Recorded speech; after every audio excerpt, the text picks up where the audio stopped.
Important update about YouTube playlists. Hey everyone. We've received many messages asking why our YouTube playlists aren't showing up. Do we create YouTube playlists? Yes, we absolutely do. So why can't you see them? Honestly, we're not sure. We've been in contact with YouTube support for several months now, but we still haven't received a clear answer or solution. After much discussion, our team has decided to take matters into our own hands. We believe the issue might be related to the number of playlists we've created on a single channel, possibly too many. Our solution? We're launching 2 additional YouTube channels, giving us a total of 3. This way, we can organize our audiobooks better and avoid the playlist visibility issue in the future. This change only affects our YouTube audience. If you're a patron supporter, you can still access all our audiobooks by visiting the collection menu on Patreon. Thanks so much for your time and continued support. Happy listening. Rhodes caught the look immediately. Something wrong? I kind of want to try the cream puffs too, Myra admitted, pinching her waist under the table, where there was barely any fat to begin with. But I don't want to gain weight. Wait, wizards actually worry about stuff like that? Rhodes mused, then offered a solution. How about I order some? We'll just share. Myra's eyes lit up. Great idea. That way, it doesn't count towards my portion. Rhodes chuckled. You know, I just like tasting different foods. And I don't really worry about my figure. I exercise enough that I can afford to indulge. Desserts aren't about the calories. They're about the experience. The waitress taking their order shot Myra an envious look before quickly jotting everything down. Please wait a moment. Myra took off her sun hat, setting it aside as she casually swept her bangs back with her fingers. She pulled the hair tie from her wrist and effortlessly tied her hair back into her usual style. Rhodes noticed something. She actually looked really nice with her bangs down. This place has a really nice vibe, Myra remarked. No wonder it's so popular. Yeah, it's definitely quieter than the guild. Rhodes agreed, glancing around at the various groups of friends and couples talking in hushed, cheerful tones. Feels like the perfect place for afternoon tea or a date. Myra's expression shifted slightly. Oh? So, Rhodes, do you take girls to places like this often? Rhodes' instincts screamed at him. This was a trap question. He immediately responded with firm resolve. I'm not Loke. Myra giggled. I never really had many close female friends before. Rhodes continued. And honestly, I've never been to dessert shops or cafes like this. Before college, dating wasn't really on his radar. And after that? He mostly just hung out with the guys. Cafes? Nope. Internet cafes? Absolutely. Myra blinked. Why do I suddenly feel a little bad for you? Hey. She laughed. No wonder you couldn't even look Kanna in the eyes at first. Let's not bring that up. By now, Rhodes had adapted. Not only could he meet Kanna's gaze, he could even spar with her. Even if he never won. The waitress returned, carefully placing 2 glasses of iced coffee and an elegantly arranged plate of desserts on the table. Ah, these cream puffs look even fancier than I imagined, Myra said, picking up her fork. But just as she was about to take a bite, Rhodes swiftly moved the plate away. Nope. Huh? Why not? I'm still mad about you teasing me. Myra chuckled, clasped her hands together, and gave him an exaggeratedly sweet smile, her blue eyes twinkling mischievously. How about I apologize? All right, I forgive you. Rhodes nodded calmly, pushing the plate of desserts back toward Myra before shifting his gaze out the window. Flirting like this was downright unfair. He needed to focus on something else to clear his head. Then. Wait a second. Is that a stone statue? Or a hill? Myra had just speared a small piece of cake onto her fork but hadn't taken a bite yet. She followed Rhodes' gaze and saw an enormous pile of suitcases and a completely motionless, expressionless Rosa standing beside it. Myra blinked. Rosa? Rhodes nodded. Looks like she's been blocked outside because there aren't any open seats. Myra considered the situation for a moment. Should we invite her in? She can squeeze in with us. Rhodes hesitated. He wasn't exactly thrilled about it. But looking at Rosa, standing stiffly outside with her mountain of luggage, it was clear she had just returned from a mission and rushed straight here without even heading home first. She really did look pitiful. Rhodes sighed internally. Fine. I'll go call her in. Wait a moment. Myra suddenly stopped him, covering her mouth with a mischievous smile. Rhodes raised an eyebrow. What now? Myra giggled. I want to watch a little longer. Rosa looks really cute like this. She was evil. Still, now that Myra mentioned it, Rhodes took another good look. The mighty, intimidating Titania. Fairy queen of fairy tale. Standing there completely frozen, looking dejected over something as trivial as not getting a seat at a dessert shop. It was a rare, almost adorable sight. The sheer contrast made it even funnier. The devil of the dessert house finally relented, inviting the fairy queen inside. As Rhodes went to call her, he reminded Urza. There aren't any extra seats inside, though. But before he could even finish, Urza reached into her mountain of suitcases and, without hesitation, pulled out a folding chair. It wasn't exactly a casual everyday item. Judging by the patterns and text on it, it looked more like a souvenir from somewhere. One thing was clear. She really wanted dessert. Rhodes and Myra remained seated across from each other, while Urza took a spot beside them, immediately flagging down a waiter to place her order. Strawberry cake, strawberry pudding, strawberry milkshake. One after another, she rattled off her choices. Every single one featuring strawberries. Way to keep your preferences subtle, Urza. The waiter scribbled down the lengthy order and turned to leave. But before walking away, he shot Rhodes a look, one filled with silent judgment, as if he were some kind of scumbag. Rhodes was baffled. Excuse me? Who in their right mind would dare mess around with Urza Scarlet? Meanwhile, Myra had already started chatting with Urza. Did the mission go smoothly? You're back earlier than expected. Yep. Urza nodded enthusiastically, clenching her fist with determination. Her eyes practically sparkled with anticipation. I've been looking forward to this place for a long time. Myra chuckled. As expected of Urza. But since it was a mission involving the Magic Council, is it really okay for you to return early? Urza's confident expression faltered for a moment. Well. I hope this doesn't get the master in trouble. Rhodes tilted his head curiously. What kind of mission was it? Since it involved the council, is it classified? Urza hesitated, glancing at Myra. Technically, she wasn't supposed to discuss mission details until they were fully wrapped up, even with fellow guild members. But now, all that was left was cleanup work. Myra made the call. Since Urza's part is done, I don't see any harm. Besides, the details will be in the newspapers soon anyway. She smiled at Rhodes before explaining. It was a mission assisting the council in taking down the Dark Guild, Scorpion Tail. Rhodes raised an eyebrow. Doesn't the Magic Council have its own law enforcement teams for that? Myra nodded. They do, but the council is a continent-wide organization, and there's only one official branch in Fiore. The location where Scorpion Tail was hiding was too remote for them to respond quickly. So in cases like these, the council issues support requests to local guild alliances. The alliance then delegates the job to a specific guild. Oh, I see. Rhodes mused. So our guild got chosen because we have a good reputation? Urza immediately shook her head. No, it's because the master has bad luck. Huh? The reward for these kinds of council missions is usually lower than other jobs of the same difficulty. So, unless the mission is particularly dangerous, the guild alliance assigns them by drawing lots. As she spoke, Urza let out a long sigh. And our master. Myra finished the thought with a knowing smile. Always manages to pull the worst lot. Rhodes stared blankly for a moment. Yeah. That tracks. Maybe the master used up all his luck picking up stray kids and somehow always ended up with an S-class 1 each time. Chapter 42, Clumsy? Naive? The unlucky guildmaster often drew missions that had low pay but weren't easy. He couldn't personally handle everything, so he could only entrust them to the kids. The ideal candidate was Lexus, but with his personality, it was difficult to make that work. Thus, Urza, with her strong sense of responsibility and sufficient strength, often stepped in to solve these issues for the guildmaster. Rhodes thought about it for a moment. Urza's influence in the guild wasn't just because of her strength. Wait. Rhodes suddenly noticed something odd. What did Urza mean just now by completing the mission ahead of schedule? Is it what I think it is? Urza nodded. I just took down the entire guild alone, it's no big deal. Rhodes fell silent. Sure. No big deal. Could it be that the outside world wasn't as dangerous as he had imagined?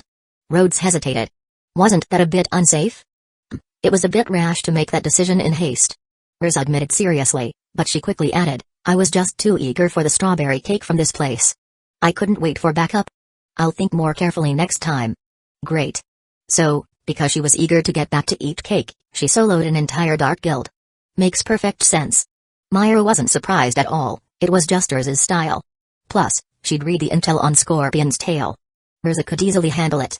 The waitress soon brought the things Urza had ordered, small plates filling up the entire table. Urza was immersed in her desserts, occasionally showing expressions completely unlike her usual stern demeanor. Cute and full of delight. Rhodes quietly calculated, Urza defeated an entire Dark Guild, and I've been beaten by Urza. So, my strength is roughly equivalent to that of a Dark Guild. Perfectly logical. Haha, stay humble, stay humble. Rhodes entertained himself after finishing his dessert. Mirza pushed some of the numerous servings of strawberry cake towards Myra and Rhodes. Eat with me? Rhodes asked. Isn't strawberry cake your favorite? That's why I want to share it. Sharing with companions makes delicious things even more delicious. Mirza looked ecstatic as she said it, her tone almost monotone. Since it's Rizza's sentiment, I'll have a bit more. Myra cut a small cake in half and shared it with Rhodes. Then Rizza started to feel something was off. Speaking of which, why are you two here together? Could it be a date? Rhodes hadn't reacted yet, but Rizza's face was already red, her words becoming awkward. When are you two getting married? PFFT. Rhodes covered his mouth, almost spitting his coffee on her face. You're jumping way ahead. Is it? Not? It's just that Wakaba's wife gave us 2 complimentary tickets.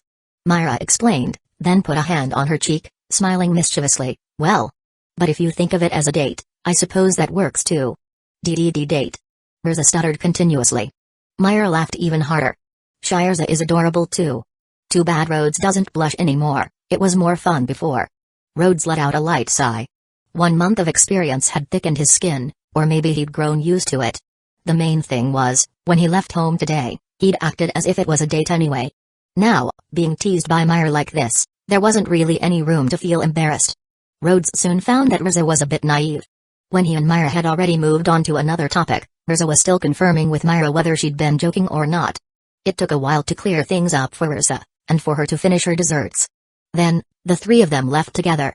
Please come again. The waitress at the entrance gave a polite bow, but Rizza suddenly stopped and said to Myra and Rhodes. Wait for me. Rhodes asked. What's up with her? Myra thought for a moment. Maybe she wants to pack up some cakes to take home? A few minutes later, Rizza returned. But now she was wearing the uniform of the shop's waitresses. Rhodes was completely bewildered. She'd gone in as a valiant knight, and come out as an elegant waitress? Did she just transform in there? Welcome. Would you two like to order something? Rizza gave a slight bow, made a gesture inviting them, then straightened up and asked. What do you think? The greeter girl at the door was already mesmerized by Rizza. It looks. Rhodes' words got stuck in his throat. He had intended to say beautiful, but changed it to. It suits you well. Myra smiled and applauded. It's beautiful. Why the sudden change? Because I thought this uniform was cute, so I asked the owner if she would sell it to me. Rizza tugged at the collar. She said it wasn't for sale, but if I worked half a day here, she'd give it to me. Rhodes was a bit stunned. So you agreed? Rizza nodded matter-of-factly. That's right. So, I'm starting work now. Can I leave my luggage with you guys to bring back to the guild? But. Rhodes' head buzzed. You're an S-class mage, making hundreds of thousands per mission, and you sold yourself just for a standard uniform? Myra made no move to stop her. In fact, she encouraged Rizza instead. Good luck, we'll take care of your luggage. In the end, it was the scuttle crab that took care of everything. Not only pulling the luggage cart but also carrying both Rhodes and Myra. Do you find Rizza's actions confusing? Myra asked. Myra sat sideways, her legs together, and her skirt tightly covering them. Like a mermaid? A little, yeah. Is she really that type of person? It feels a bit clumsy, kind of naive. Rhodes thought about Rizza's expression. She seemed to be enjoying herself. Myra said. I prefer to call it freedom and spontaneity. Rizza likes all sorts of unique clothes and loves to try interesting jobs. As for how much she earns, it's completely out of her consideration. In fact, as long as doing it makes her happy, that's the greatest reward. Compared to Rizza. Or rather, compared to most of the guild.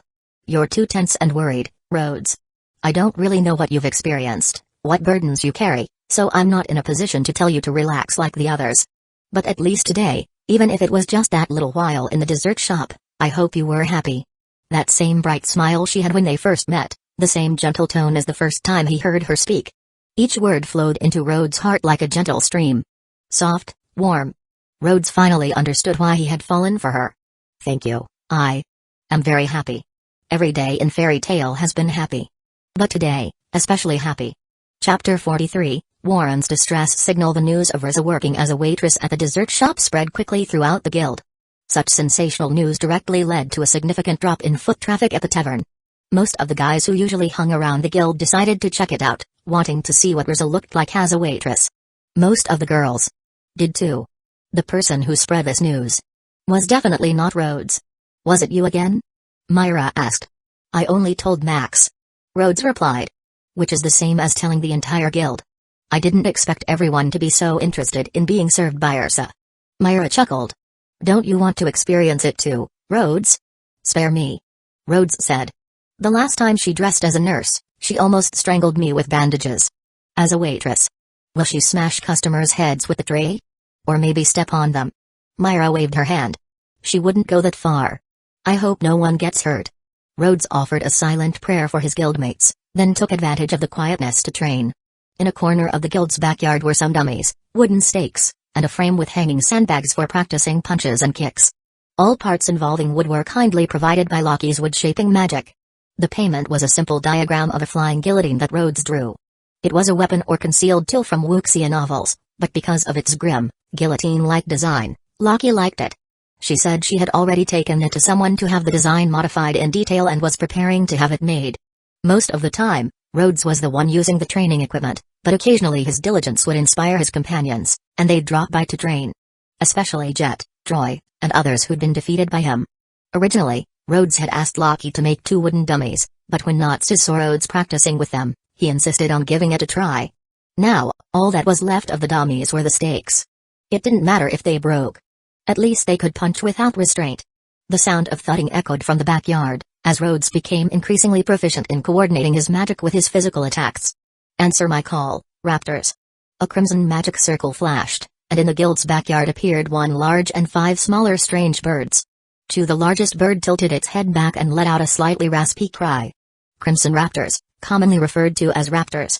In the game, they weren't considered strong monsters, but when translated to reality, their sharp beaks had considerable piercing power. In addition, they had a ranged attack. The ability to shoot their feathers like knives. The smaller ones could shoot a feather at a time, while the larger one could launch a barrage. Moreover, it didn't take long for the feathers to grow back after being shot. Rhodes saw this as their skill cooled down and gave the move the name Feather Rain. If there was a downside, it was that they couldn't fly very high. The good news was that the largest one could carry Rhodes while gliding or flying at a low altitude, and thanks to their strong legs, they could run quite well too. Success. Rhodes clenched his fist, feeling a burst of joy. It wasn't just about acquiring the raptors, but also because he had successfully shortened the incantation. The lengthy spell had been reduced to just half a phrase plus a name, enough for emergency situations. He believed that with more time, he could achieve his goal of summoning with just a name. Rhodes felt the magic consumption of summoning the 6 raptors. It was a bit more than summoning 3 scuttle crabs, which was manageable. He commanded the raptors to perform some simple maneuvers, then summoned the 3 wolves, trying to have them work together, advancing and breaking through. Afterward, he summoned the Krugs, experimenting with whether he could form a well-rounded attack and defense formation. After a thorough practice session, reducing his magic energy to a level that wouldn't hinder normal activities, Rhodes finally returned to the tavern. The event from a week ago, when everyone rushed to see Ursa, had already passed peacefully, and fortunately, there were no casualties. Meanwhile, the news about the Dark Guild Scorpion's tail being eradicated made it into the Sorcerer's Weekly. The council was quite dignified. They openly acknowledged that the credit belonged solely to Ursa, without trying to claim any glory. Although they were slightly displeased with Ursa for acting on her own, they were not stingy in praising her abilities. Truly, it's Ursa. That was the evaluation from most of her companions. That gal's power is becoming scarier and scarier. Gray remarked, even taking the initiative to check whether he was wearing clothes. Scorpion's tail. Isn't that a legal guild? Nab's question made everyone around him fall silent. It seemed to be true. Did Ursa act against a legal guild? No, it had the council's involvement, so that couldn't be it.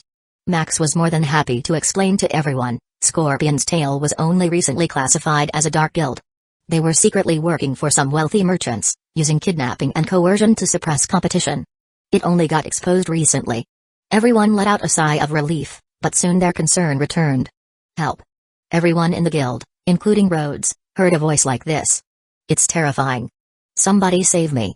The same voice sounded once more. Rhodes suddenly realized that this voice wasn't coming from outside. It was ringing directly in his head. Before he could ask, Myra said seriously. It's Warren's telepathy magic.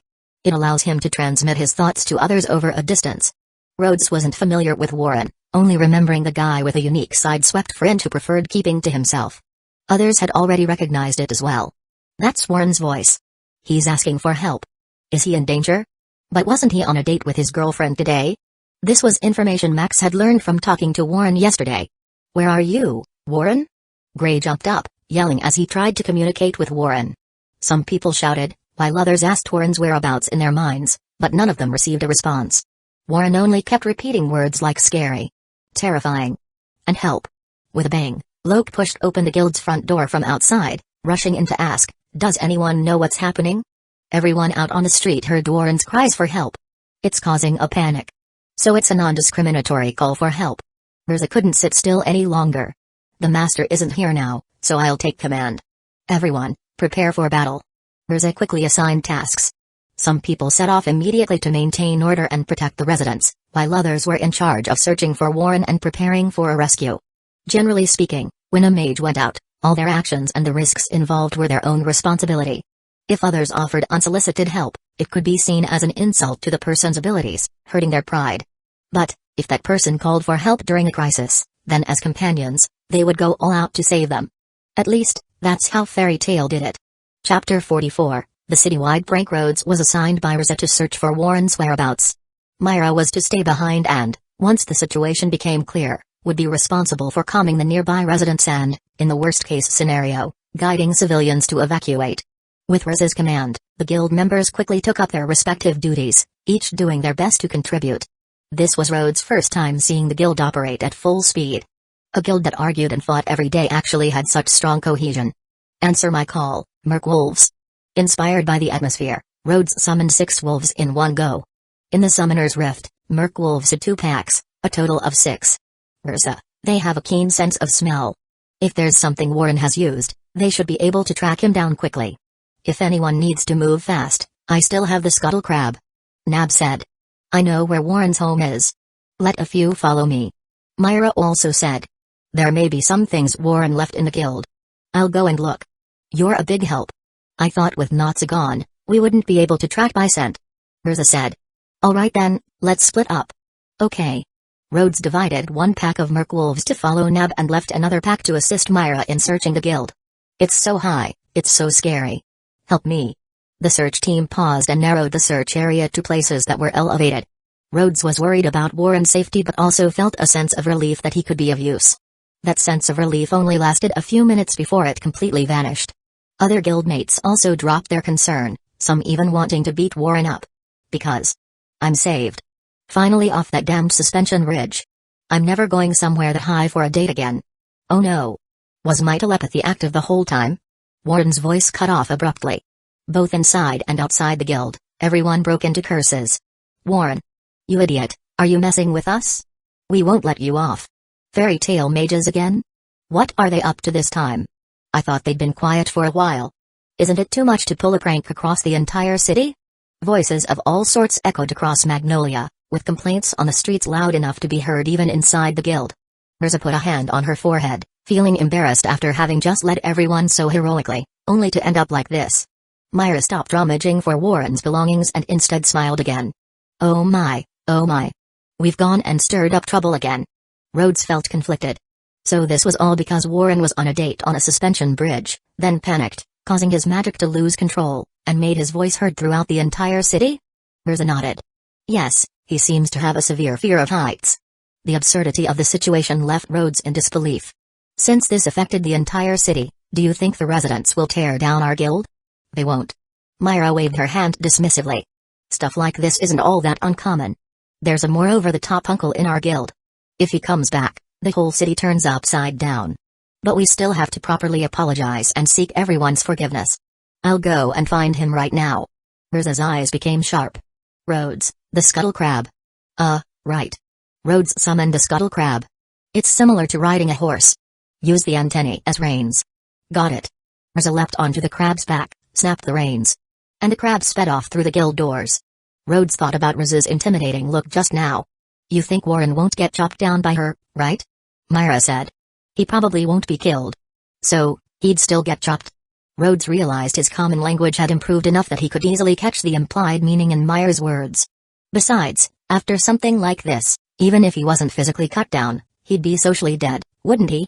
Rhodes imagined himself crying out for help across the entire city because of a fear of heights. How mortifying. How could he ever show his face again? Out of concern, Rhodes decided to connect to the Scuttle Crab's vision to check on Warren's situation. The crab's perspective entered his mind. The scenery in front of him was rapidly moving backward, clearly indicating Riza was pushing the crab to move at full speed. After just 1 second, Rhodes voluntarily disconnected from the vision. The crab's field of vision was pretty wide. Not having realized this earlier was one thing, but watching any longer felt impolite. Good luck, Warren. The citywide prank incident had a pretty negative impact. On the day it happened, Mirza and Myra went out with Warren to explain and apologize to many of the citizens, and when the master returned, he personally went to the city hall. But whether it was the mayor or the citizens, everyone was very forgiving about the incident. It was just shouting into everyone's minds. It's not like he wrecked the entire city. According to a rumor spread by someone other than Myra, the mayor said this to the master when he met him. The citizens complained for a few days, but soon enough, it became just a funny story. Did you hear? A fairy tale mage. The citizens now had more gossip for their tea-time conversations, adding yet another incident to fairy tale's history of mischief. Even Brother Goodman couldn't resist asking Rhodes what kind of magic it was that day and what kind of person Warren was. At this point, the situation was more or less resolved. But ever since then, Warren hadn't shown up at the guild for quite some time. When he ran out of money and had no choice but to take on missions, he'd hide in some corner outside the guild and use thought projection to communicate quietly with Myra. Myra would carefully select a suitable mission for Warren and then figure out how to send him the mission sheet. Yes, Myra told Rhodes this, because the one delivering the mission sheets was none other than Rhodes' Merc Wolves. A few days ago, the high-speed feature of the Scuttle Crab had been used by Riza to catch Warren. Now, the Merc Wolves' excellent stealth and keen sense of smell abilities were being used to find Warren and secretly deliver mission sheets to him. I originally intended for them to help rescue Warren, but now look at this. Rhodes shook his head slightly. Anyway, they're being put to use. Since Rhodes had made significant progress in his goal of shortening magic incantations, he now had more time to read the Encyclopedia of Magic. He was looking for suitable magic to minor in. Of course, to be on the safe side, he still needed to consult the master before starting his training to see if there were any risks. As long as you follow the steps in learning most magic, and there is no issue with affinity, there won't be any danger. The master said. The concept of affinity was straightforward. It referred to having a natural talent for a certain type of magic. It often determined one's entry-level ability and the height one could reach in the future. As for how to determine affinity, generally speaking, magic that one could awaken on their own was the most suitable. For example, Riza had suddenly gained control over magic as a child during a time of crisis. If one couldn't awaken it independently, then one could only choose a magic they found interesting and try to quickly get started with it. Rhodes had already chosen a few targets of interest. Chapter 45. Solid script and shattered hopes. When thinking about learning an additional type of magic, the first thing that came to Rhodes' mind was Levy's solid script magic. Levy, who used solid script magic, loved studying different languages. Would mastering multiple languages increase the power of such magic? Would the Earth language he knew be powerful? He'd only find out by trying. Coincidentally, Levy had recently felt that there wasn't much left to teach Rhodes about common knowledge of the world.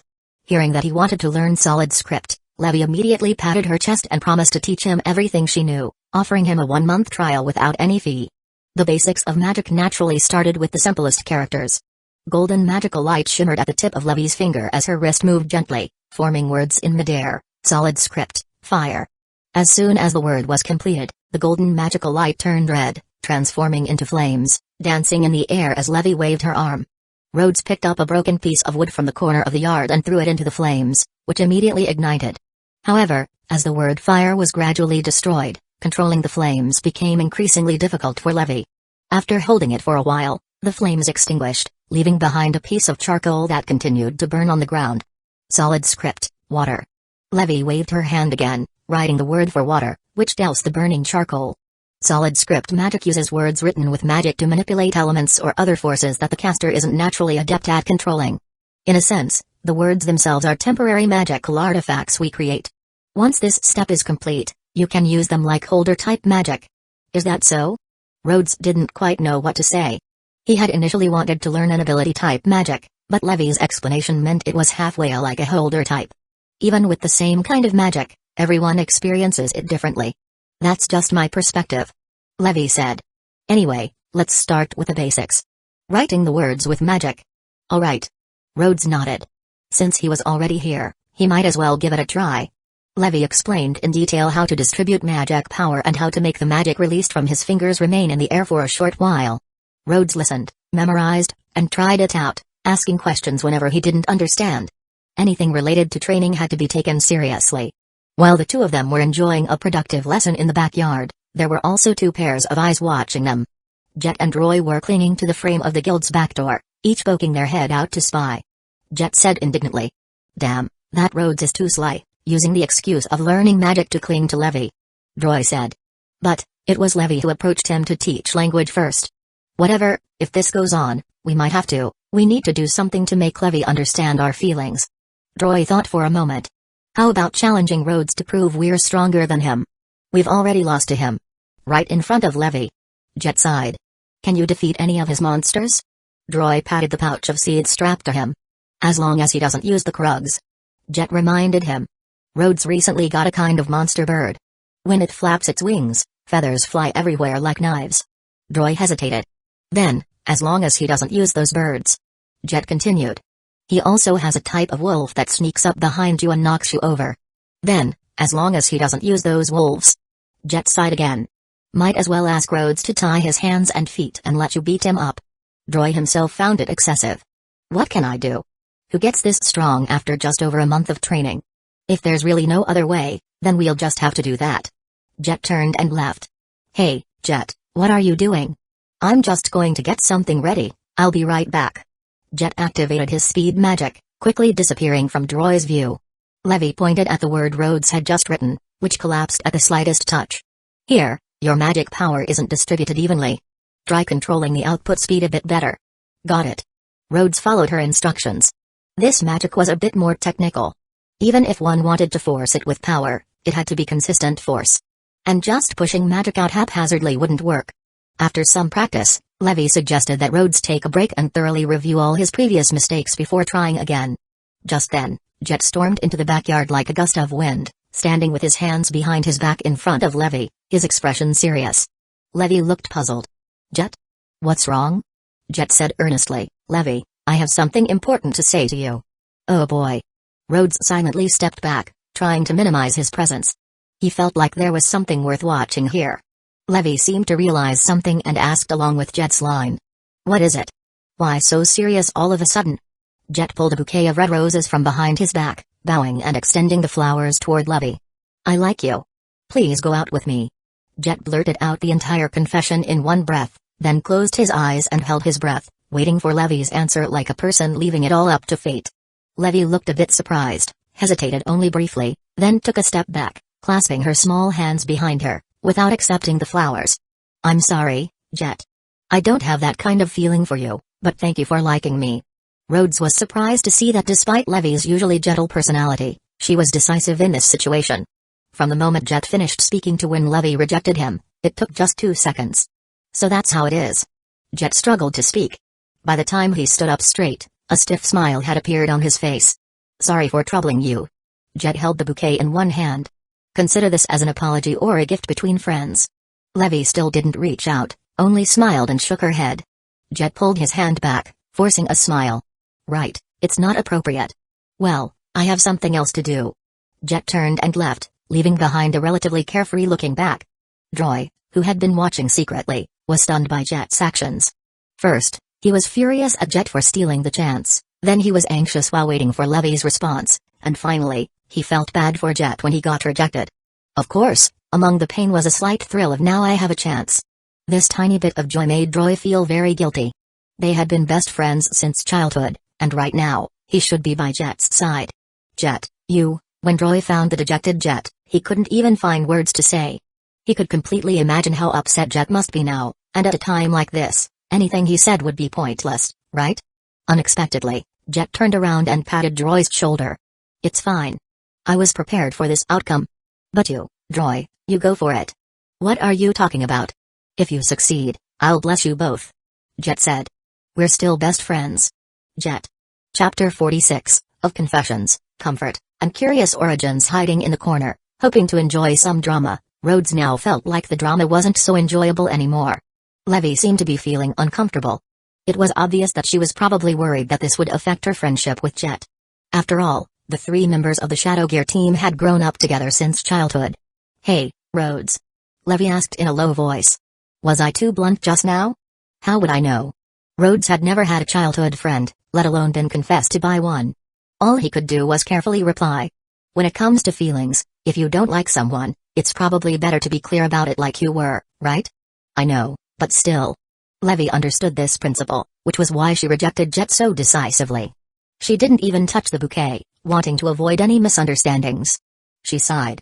I'm just worried that this might break up Shadowgear. We've always been such good friends. I should have found a gentler way to say it. No matter how gently you put it, the meaning is the same. The longer you drag it out, the more painful it becomes. The situation had already happened, and no matter what the best choice was, Rhodes didn't want to say things like, "You did the wrong thing," or "You really didn't think this through." That would only make Levy feel even more guilty, and it wouldn't help at all. The best choice is the one you just made. Rhodes thought it was important to make her believe that. Only then would she feel a little better. Once she calmed down, he could help her think about what to do next, if she needed that. However, what happened next caught Rhodes completely off guard. Just as Levy seemed to recover a bit of her spirits, Droy showed up with a bouquet of flowers as well.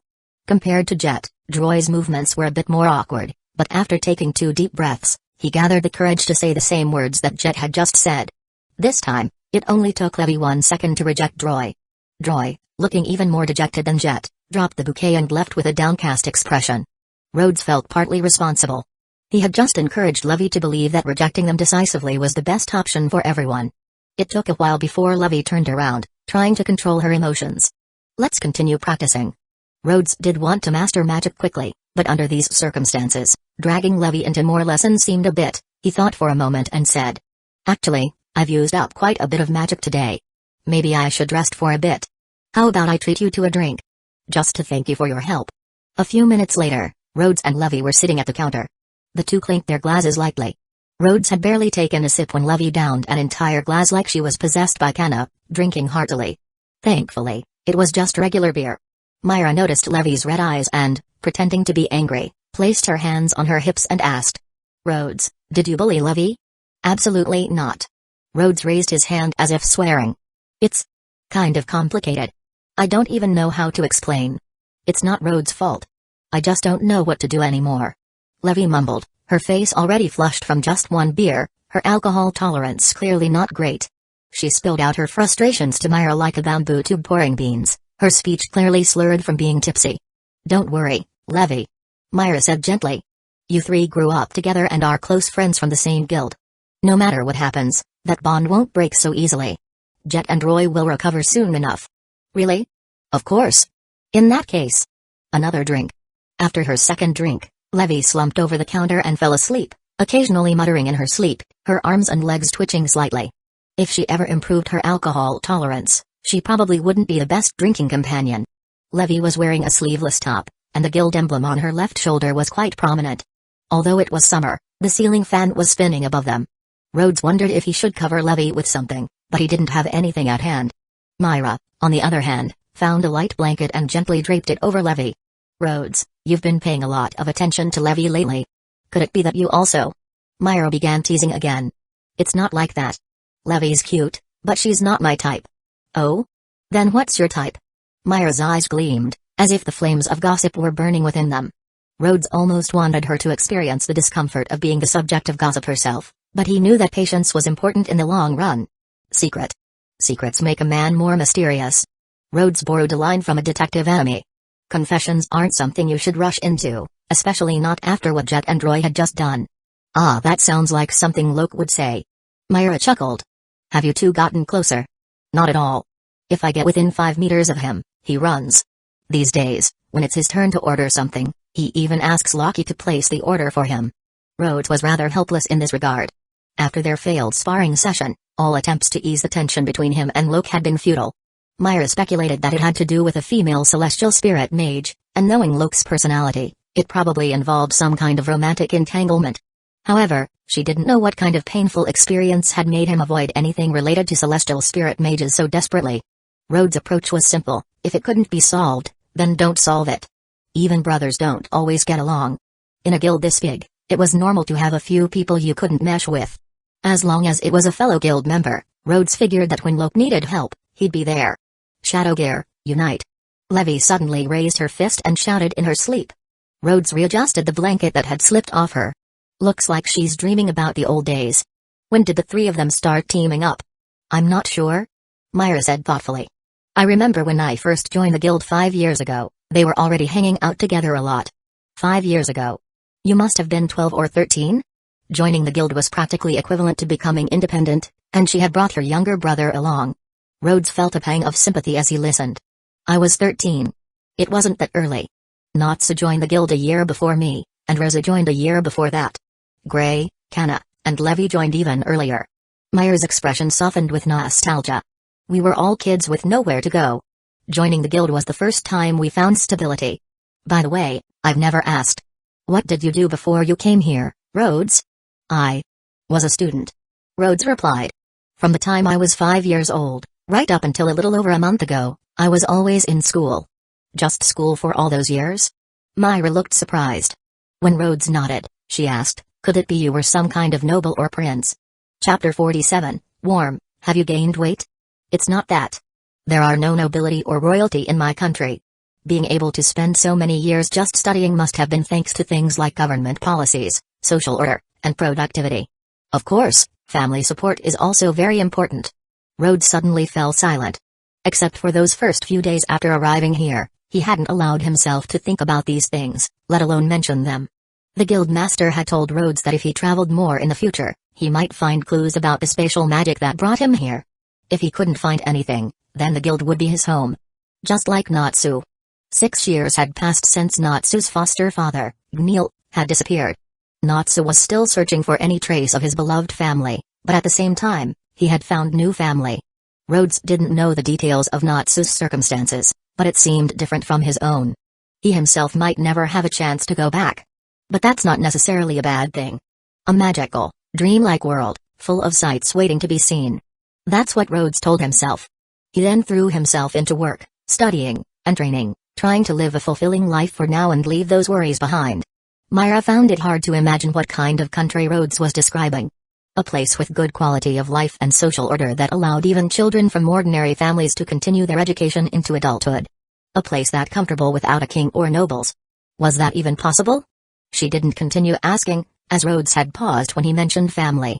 Before she could offer any comfort, Rhodes drained his drink in one go and stood up, saying, "Please take care of Levy. I'm going back to train for a bit." Myra nodded and simply reminded, "Don't overexert your magic." The days in August were long, and when Rhodes headed home after work, it was still broad daylight. As he walked, he summoned Warm, giving his unreliable little buddy a good, vigorous rub to relieve some stress. Warm made a disgruntled noise, clearly hating the heat and wanting to return to its cooler resting place. "Hold on, aren't you a bit bigger now, Gru?" Warm looked up, puzzled. "I think when I first met you, you were a whole size smaller." Rhodes hadn't noticed before since they were together every day, but now, having been apart more often lately, he realized that Warm had grown. "Don't rush off just yet. Let me weigh you first. Next time, I'll have a point of reference." Warm's tiny horns drooped. It felt like its master was just being vengeful, and weighing it was just an excuse. Rhodes. Two familiar figures were waiting on Rhodes' way home. "Jet, Droy? What's up?" Rhodes stopped. Honestly, after witnessing their failed confessions earlier, it felt a bit awkward seeing these two now. Droy stammered, unable to get the words out, but Jet was more direct. "We need to talk to you about Levy." Rhodes thought for a moment. "You want me to keep it secret for you?" Jet denied it. "No way.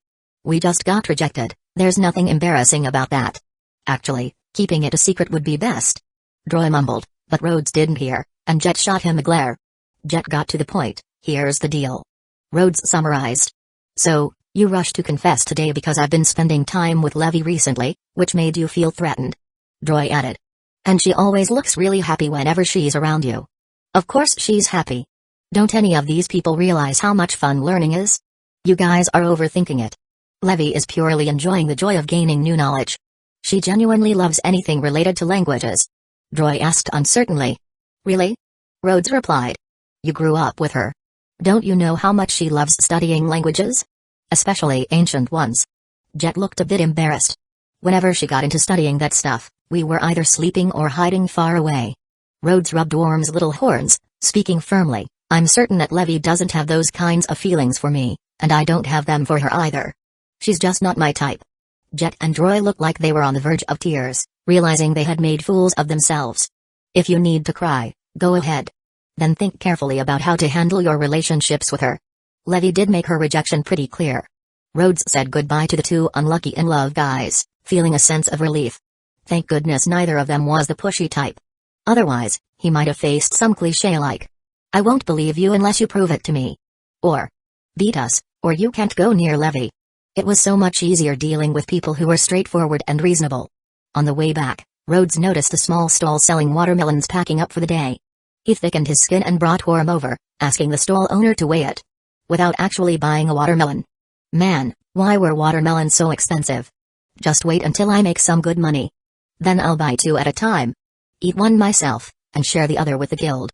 Rhodes quietly noted down Worm's weight, bought some of its favorite snacks, and let it return to the howling abyss to cool off. After work, Rhodes followed his usual routine. Physical training, punching the sandbag, then showering, doing the minimal housework, and finally sitting at his desk to organize information from magazines. The nearly 60 magazines that Lockie had lent him were finished by last week, but he hadn't returned them yet. He had considered making a scrapbook of the interesting clippings, but unfortunately, they weren't his. Rhodes gritted his teeth. He would definitely return them tomorrow. He was currently flipping through 2 weekly magazines from this month that he had bought himself. The price was about the cost of a few beers. Still affordable. This week, Sorcerer magazine was introducing a mage guild called Mermaid Heel, which consisted entirely of female members. Supposedly, the guild was quite popular, and many male mages had tried to apply but were rejected. Some stubborn ones kept coming back every day, pestering them. They were eventually knocked out by the members of Mermaid Heel, put in a little dress, heavily made up, and left tied up at the guild's entrance for a whole day and night. After that, it became an unspoken rule among mages that just because Mermaid Heel was full of women, it didn't mean they could be underestimated. And they definitely weren't to be trifled with. The magazine especially highlighted a talented mage named Kagura, whose mastery of both swordsmanship and gravity magic made her stand out among her peers in the guild. She was poised to become a future pillar of Mermaid Heel. The bob haircut and the katana reminded Rhodes of a woman named Raiden Mai. A past he didn't want to recall.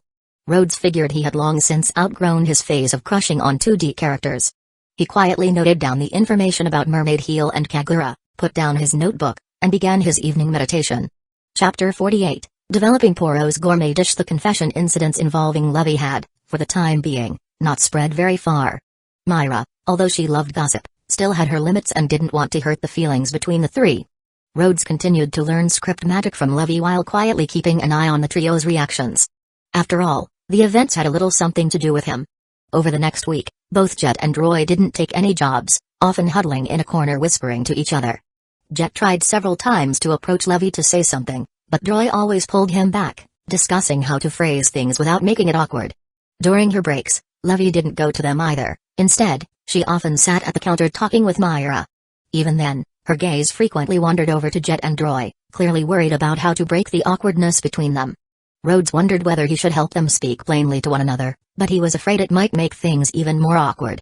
Meanwhile, during one of Levy and Myra's chats, Myra suddenly showed a troubled expression and sighed softly. Levy couldn't help but ask, "Myra, do you have something on your mind?" "Just a little," Myra said, as if it were a natural progression of their conversation. "Lately, it's been so hot, everyone has become a bit lazy, and now we have many uncompleted requests piling up here. If they aren't taken care of soon, the guild's abilities might be questioned." "Oh, is it that bad?" Levy said, feeling guilty. She was one of those who hadn't taken a job in a while. Myra pulled out a request slip from under the counter. "Yes, especially this one. It's for tutoring kids at an orphanage in the neighboring town. If no one takes it soon, the children might be disappointed." Levy glanced subtly at a certain corner of the room and replied, "For tutoring children, wouldn't an ordinary teacher suffice?" Myra explained. "That's because more than half of the kids dream of becoming wizards. The orphanage wants teachers who know magic." Myra's imploring look made Levy unable to feign ignorance. A teaching assignment would suit her well, and considering how much Myra had always looked out for her. After a moment of hesitation, Levy asked, "So, does the client have any specific requirements for the teacher?" "Besides the basic requirements like patience and attentiveness, the client hopes the teacher can teach the children language and history, help them exercise, and play games with them. Ideally, they could also teach some knowledge about plants and gardening." Myra smiled sweetly, as if her plan had come to fruition. "Myra." Levy pouted. "That's practically naming me directly. There's hardly any difference. Did you make this up?" "No joke." Myra showed Levy the request details. It's clearly written in the client's requirements. Come on, help out with this piled-up request. It's perfect for you. I'll explain things to Jet and Roy myself. It turned out to really be a request tailor-made for her. Levy hesitated a bit longer, but eventually nodded. Myra went to explain things to Jet and Roy, and Rhodes could see their initial stunned expressions turn into happiness. Just then, Levy looked over, and the three's eyes met awkwardly, looking away, then unable to help but look back again. Myra thoughtfully set their meeting time to be at the guild's entrance early tomorrow morning, prompting Jet and Roy to rush home to prepare. Levy approached Rhodes with a request slip. Sorry, Rhodes, I won't be able to practice with you tomorrow. It's all right. I've got all the basics memorized already, and I feel bad for occupying your time all the time. Rhodes said. Good luck with the request, and everything else too. I'll be off then. Bye-bye. Rhodes accidentally caught sight of the date on the request slip.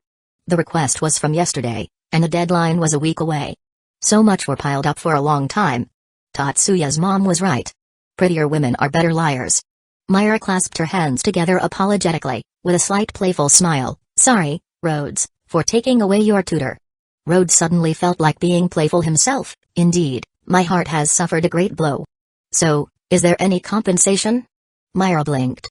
What kind of compensation are you looking for? A lifetime of commitment. Of course, he couldn't say that. Rhodes thought for a moment and said. I have something I'd like to ask Mr. Cook for help with. Could you come with me, for a bit of moral support? Mr. Cook? Myra looked puzzled. What do you need from him? Rhodes explained. It's about researching a recipe for a nutritious meal to help Worm grow. Rhodes had previously thought of creating a special gourmet dish for Worm, but he lacked the time, cooking skills, and motivation, so the idea was put on hold. But discovering recently that Worm might have grown a bit reignited his interest. Maybe a gourmet meal could raise Worm into a Poro king? Right now, the best chef Rhodes knew was Mr. Cook, the guild's head chef. But asking such an esteemed chef to work on pet food might offend him. That's why he wanted Myra to go with him. Any excuse to do something or spend time alone with her. The whole moral support thing was just a pretext. Even if Mr. Cook did get angry, at worst, Rhodes would be chased through a few streets with a cleaver. It wasn't like he'd actually be chopped. Rhodes' little schemes were playing out noisily in his head. Myra agreed without hesitation. To her, Mr. Cook was quite easy to get along with. The two of them walked around the counter and into the hallway, planning to enter the kitchen through the side door. Rhodes summoned Worm. Take a look and tell me, hasn't Worm grown a bit? Long time no see, Worm. Myra held the little white fluff ball in both hands, giving it a light toss to gauge its weight. It seems like it's gotten a bit bigger. Worm whined, clearly not liking the heat and wanting to go back. Rhodes said. Hang in there, you can go back in a bit. Myra stroked Worm's heart-shaped belly and smiled. We'll take you to eat something tasty. Worm immediately perked up. The scene was like watching two parents. One firm, one soft. Soothing an unruly child in just a few words. Myra holding the little Poro looked even gentler. Thankfully, Mr. Cook did not take Rhodes' request as an insult. In fact, he seemed quite interested in this creature called Poro. Worm, however, was terrified. It felt that every glance the man gave it marked a dozen potential butchering spots on its body. It was as if it was one step away from being skinned and tossed into a stew pot. Rhodes did his best to describe the Poro gourmet meal as he remembered it, guessing the possible ingredients. He also listed Worm's usual favorite foods for Mr. Cook's reference. Mr. Cook took notes diligently and said he would start experimenting tomorrow. From Rhodes' description, it seemed like it could be a dish for humans too. Perhaps one day the guild would have a new signature menu item. Chapter 49, Gromp this month brought an extra expense again. Although Mr. Cook considered researching gourmet dishes as his hobby, Rhodes still felt embarrassed not contributing anything towards the cost of ingredients. However, Worm now had the privilege of entering and leaving the kitchen freely, whenever Mr. Cook wasn't too busy. The only condition was that Worm couldn't touch anything in the kitchen. This was Rhodes' 12th day of learning script magic. Thanks to the task Myra had suggested, the atmosphere among Team Shadowgear had eased up, and soon they were planning to go on their next job together. Levy, whenever she had free time, came back to tutor Rhodes, while Jet and Roy occasionally stopped by to watch. However, these past 2 weeks had made Rhodes realize just how crucial affinity is. When he first started learning summoning magic, he could almost immediately use it. But with script magic, his progress was far less satisfactory. For instance, when Levy cast fire, a blazing flame emerged, but when Rhodes cast it, it was more like a torch. Similarly, when Levy cast water, it produced a substantial amount of water, with considerable force. Rhodes could only manage enough to wash his face. Such a level of skill was clearly not battle-ready, but Rhodes planned to at least learn spells to generate light or wind. At the very least, it would make life more convenient. He wouldn't have to turn on the lights to use the restroom at night, nor bring fire on camping trips. That was something to celebrate, at least. In comparison, progress with summoning magic was as steady as ever. This time, Rhodes felt he could summon a new creature. As usual, he asked the guild master to supervise. It confirmed one thing: being cautious really was the right choice. Answer my call, Gromp. Almost enough magic power to summon 4 scuttle crabs was sucked away by the pendant, and in the guild's backyard appeared a massive, brown toad. The appearance of this toad could only be described as ugly. It had a huge size that could swallow a person whole, with several purple mushrooms growing on its back, clearly poisonous. Ribbit the toad let out a loud croak, and the ground under its feet turned purple. In the next second, Rhodes felt himself being grabbed by a large hand and pulled back swiftly. The guild master appeared in front of him, placing his hand on the ground, emitting a golden light. The grump and the ground beneath it were surrounded by a golden magic circle, with golden runes rising up to form a protective barrier. The grump seemed to want to leap, but Rhodes ordered it to stay still. And it calmed down. Guildmaster, what is this? Rhodes asked. It's venom. This will prevent it from spreading further. The guildmaster looked at the purple-stained ground and said seriously. Will it obey your commands like the other creatures? It should. Rhodes replied, feeling the connection with the gromp. Lift your left front leg. Gromp lifted its paw. Move 1 step to the left. Gromp obeyed. Croak once. Ribbit, it seems to be fine. The guild master said. Can it take the venom back? Rhodes ordered. Retract the venom. No response. Rhodes thought for a moment. Clean up the venom on the ground? Gromp took a small step back and opened its mouth, taking a bite of the dirt. It chewed, but it looked like it wanted to spit it out and didn't dare to, staring pitifully at Rhodes. At that moment, Rhodes found the gromp rather cute. Receiving a nod from the guild master, Rhodes said. Spit it out, but gently. The guild master observed, and it seemed that the venom on the soil was indeed partially neutralized or absorbed by the gromp. And when it had moved back, it hadn't contaminated new ground. Mikarov thought for a moment, then said. For now, don't summon it within the guild. All right. Rhodes nodded and dismissed the gromp, sending it back to Summoner's Valley. Mikarov felt relieved. Rhodes was a cautious kid, and that was a good thing. Guildmaster, what about this patch of ground? I'll ask Poorly Uzuka for help, maybe she can come up with an antidote. If so, you should carry some with you, just in case. The simplest way would be to scrape off the soil and bury it deep. But long-term solutions were necessary. It wasn't like Rhodes could never summon it again. Guildmaster, may I accompany you to visit Miss Poorly Uzuka? I still haven't properly thanked her for before. Back when he had first regained consciousness, communication had been impossible. By the time he had learned the common language, she had already returned home, and he hadn't seen her at the guild since. Rhodes had asked Myra for her address, but she said that Poorly Uzuka disliked being disturbed. If someone visited her without a good reason, she might chase them off with a broom. Providing an antidote certainly counted as a legitimate reason, right? Coming along is fine, she might also need to see your gromp. Mikarov waved his hand, and in a flash of light, his casual clothes transformed into formal attire. Rhodes had to admit, the old man looked quite dashing. Guildmaster, that transformation magic is so cool. Hee hee. The guildmaster gave a mischievous grin. What do you think? Want to learn it? Yes, yes, yes. When I get the chance, definitely. Outfit transformation is the romance of wizards. Mikro felt gratified. At least this kid had some pursuits beyond getting stronger. He collected some of the poisoned soil in a glass container, sealed it with magic, and called out. Let's go. Walking down the street with the guild master was a first. If you didn't count that time he was carried back by him. How are things in the guild? Pretty good. Everyone's very nice, they take care of me and have taught me a lot. Rhodes conveniently left out the part about 2 rude S-class wizards. Everything else had been going well. Just as Mikarov was about to smile, Rhodes continued, except it can be a bit noisy sometimes, and there are random objects flying by my ear, and people often break things, which makes cleaning up a hassle, but besides that, nothing to complain about. Mikarov clutched his chest. Ouch, that stung. When learning the common language, follow Myra or Levi, but don't learn from Urza's way of speaking. Urza had the habit of listing everyone's faults and then adding. Today I won't bother lecturing you. Ah, Guildmaster, I was just joking.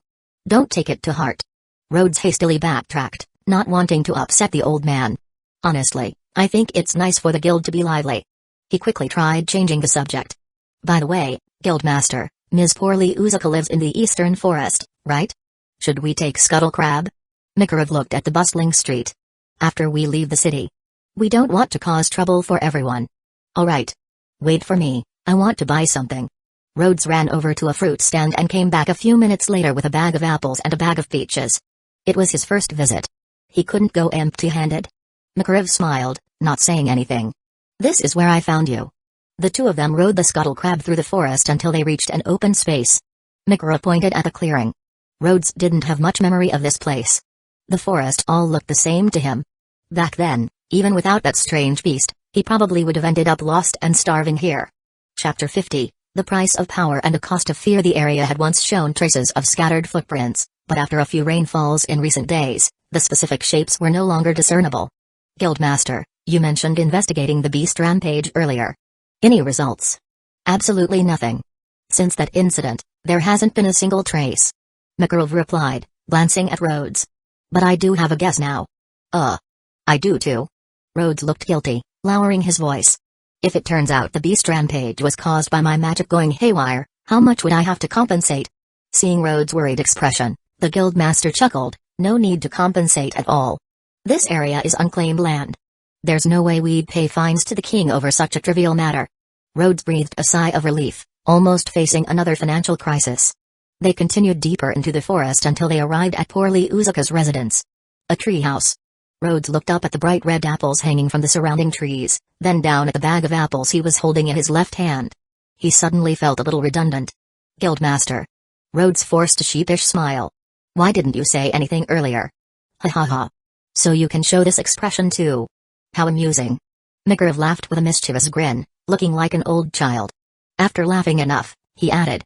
No matter the gift, it's the thought that counts. Enough noise. The treehouse door burst open roughly. I could hear your annoying laughter from 100 meters away, Makarov. Can't you be quiet for once?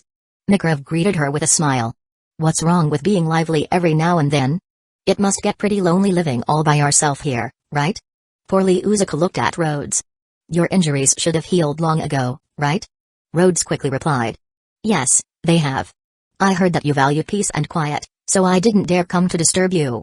I really appreciate your help and care. Poorly Uzuka seemed surprised by Rhodes' fluent common language but didn't ask further. She just said. If you know, then hurry up and leave. I told you, I hate humans. Don't be so harsh. This kid wanted to thank you in person, so I brought him here. Makarov said. Look, he even brought a gift for you. Poorly Uzuka's eyes immediately landed on the bag of bright red apples, and she glared at Makarov. Humphrey, fools raise fools. She turned around and went inside, but left the door open. Rhodes felt a bit awkward at her words. However, Makarov knew that her HMMPH wasn't aimed at Rhodes, but at himself for pulling a prank on the kid. Knowing there were already apple trees here, don't take it to heart, that's just how she talks. Makarov had gotten used to Poorly Uzuka's way of expressing herself. Come on in. If she leaves the door open, it means she's inviting us in. Is she? Son dear?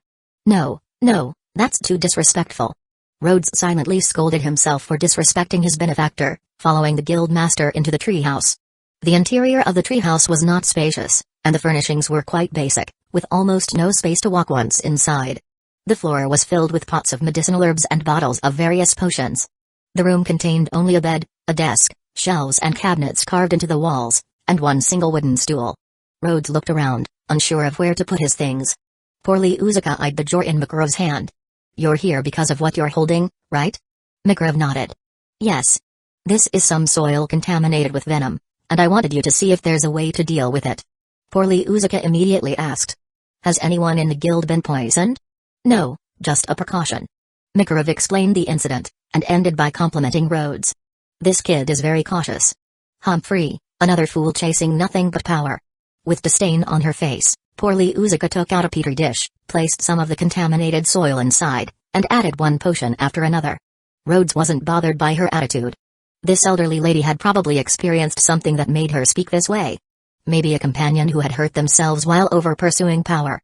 After a series of professional tests, Poorly Uzuka confirmed the effects of the venom, a contact-type venom, which rapidly penetrates the skin once touched. Initially, there will be a stinging sensation, followed by numbness, and eventually slowed movement. With prolonged exposure, The venom will damage internal organs, potentially leading to death in severe cases. Low temperatures can slow the spread, and after baking at high temperatures, the toxicity decreases somewhat. The gas released, when inhaled in small amounts, doesn't seem to have noticeable effects. Once her analysis was complete, poorly Uzuka took them outside and instructed Rhodes to summon Gromp. She needed to collect more venom samples, secretions from the toad's mouth, and samples from the mushrooms on its back. Come back in a few days for the antidote. In the meantime, don't use that creature recklessly. Yes, thank you. No need for your thanks. Makarov got himself into this mess, let him deal with it. Oh, alright. Rhodes initially wanted to say that it was his own mess, but the more he thought about it, the more something felt off. Perhaps she was referring to himself as the mess. Making the guild master the one who picked up the trouble? Seems there's no arguing that point. On the way back, Rhodes wore a troubled expression. Makarov asked. Are you bothered by what poorly Uzuka said? Not really. Ms. Poorly Uzuka. How should I put it? Although she's always complaining, she takes what you ask her to do very seriously. She's probably one of those people with a harsh exterior but a soft heart. Rhodes shook his head. I was worrying about something else. I think I've gone over my monthly budget again. Buying the gift, paying for the Poro delicacy ingredients, adding some clothes recently, plus a few pieces of workout equipment. Money always seemed to slip through his fingers without him realizing it, and payday was still nearly 2 weeks away. Back in his old life, simply skipping breakfast each day would have solved it, but now it wasn't possible. Skipping breakfast would definitely affect training. You know, it's about time you tried taking on some requests yourself? Makarov said with some helplessness. If this goes on, you'll end up like Nab. Nab was even more determined than Rhodes. He wasn't willing to work as a waiter. Actually, I've been wanting to try, but city jobs paid by the hour may not even compare to the guild tavern. And jobs outside the city. Rhodes looked conflicted. I feel like I'm not strong enough yet. Going out just doesn't feel safe. Being cautious is good, but at this point, more than half the people in the guild aren't your match. The guild master sighed. Have a bit more faith in yourself. You're quite strong. Magic comes from the power of one's heart. If you can't even believe in yourself, your magic will weaken. Rhodes was startled. So, does that mean that even if I train hard, there's still a chance I might weaken once I'm out there? Is that really the point?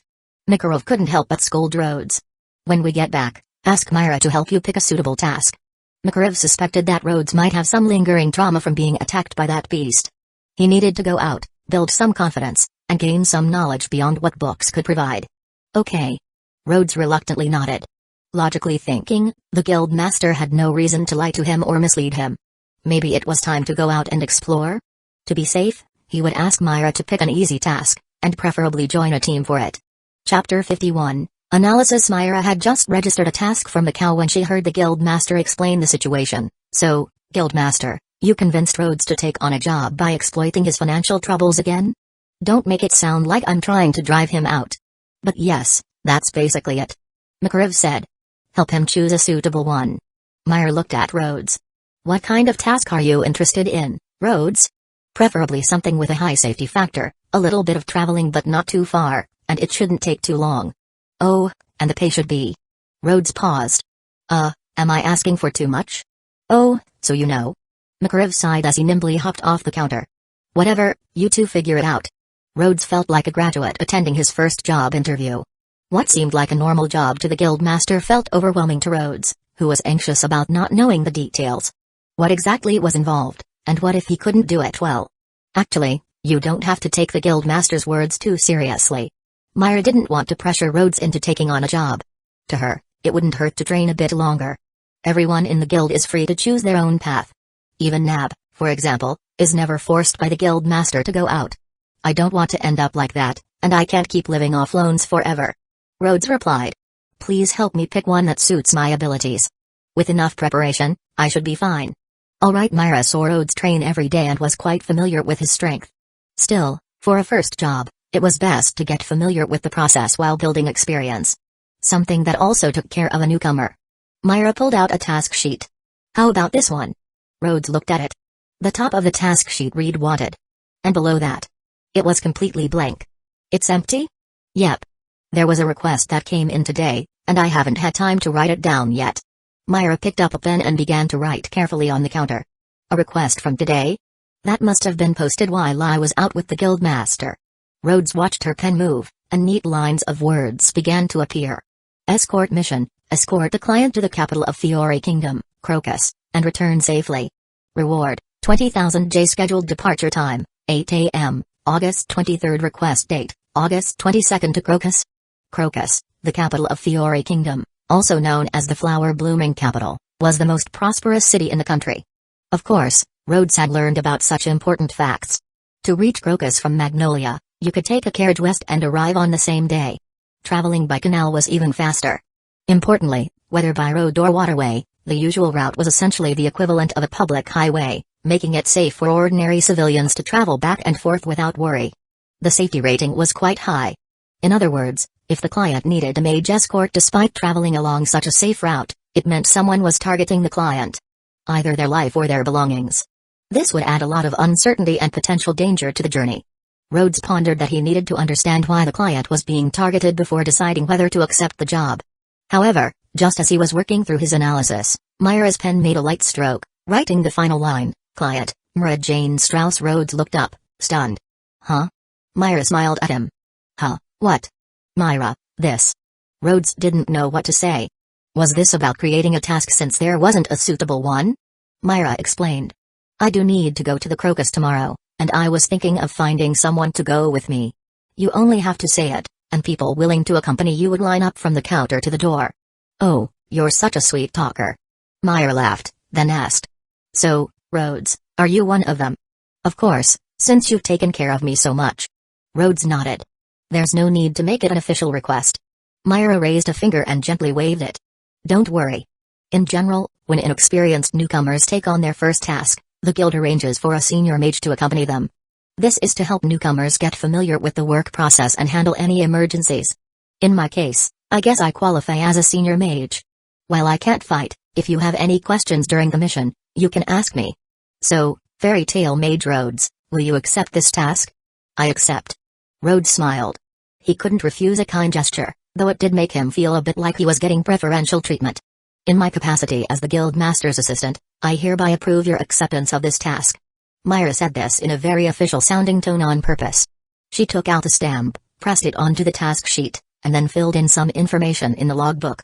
This meant that the task had been officially approved by the guild and was formally assigned to Rhodes. Myra handed the stamped task sheet to Rhodes. "All right, now you can take this and go meet with your client, Miss Myra Jane Strauss, to confirm the task details." Rhodes took the task sheet, his gaze pausing on the red stamp for a moment, then looked up at his client. Myra's gaze met his, and she instantly switched to a very girlish expression and tone. "Oh my, are you the fairy tale mage assigned to my request? I'm terribly sorry, but could I confirm your identity by seeing your task sheet and guild emblem?" She even used honorifics. How into character could she get? Rhodes nodded mechanically, handing back the task sheet he had just received, then rolled up his left sleeve to show the emblem. "It is indeed a fairy tale mage. I apologize for my rudeness just now." Myra placed her hands together and gave a slight, apologetic bow. After hesitating for a moment, Rhodes decided to play along. "No need to be so formal, Miss Myra Jane. You're headed to Crocus, right? Have you already planned out the itinerary?" Myra, like an ordinary girl, replied cautiously, "Yes, the original plan was to depart by boat tomorrow morning and arrive in the afternoon.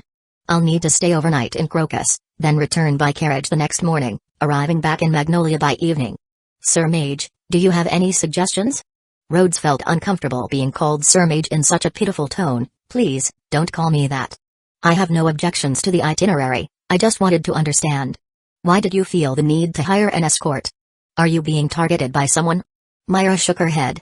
"No, not at all. I just think it's not very safe for a girl to travel alone, so I'm relying on you for safety." "All right, I accept." Rhodes gave her a questioning look. Was that good enough? Myra returned to her usual gentle smile and extended her hand. 50 points, not a pass. "What?" Myra cleared her throat. "Now, it's time for Senior Mage Myra Jane's guidance." Chapter 52, a little bit of preparation. First of all, your attitude at the beginning was too rigid. It might give a bad impression to the client or even scare them, affecting the guild's reputation. Sorry," Rhodes admitted, realizing his initial stiffness. "Second, you showed the task sheet without confirming the client's identity first. At the very least, you should have asked for the client's name." That made sense. Rhodes hadn't thought about that. He just assumed she was the client. She really was, though. After some self-reflection, Rhodes understood that Myra wasn't just having fun, maybe, but was actually teaching him the proper process of dealing with clients. And third, the payment details might be incorrect or subject to last-minute changes, which can easily lead to disputes. It's important to confirm it in person. Got it. Rhodes nodded, then added. Thank you for the guidance, Miss Mara Jane. Monotone. Myra took the opportunity to act important. Not bad. I'll give you 10 extra points. You barely passed. Rhodes was about to say something when he heard Lockie's voice. She deliberately imitated Rhodes in a mocking tone. Thank you, Miss Mara Jane, ha ha ha. Lockie and part-time waiters Sally burst into laughter. Hey. Rhodes felt his ears burn.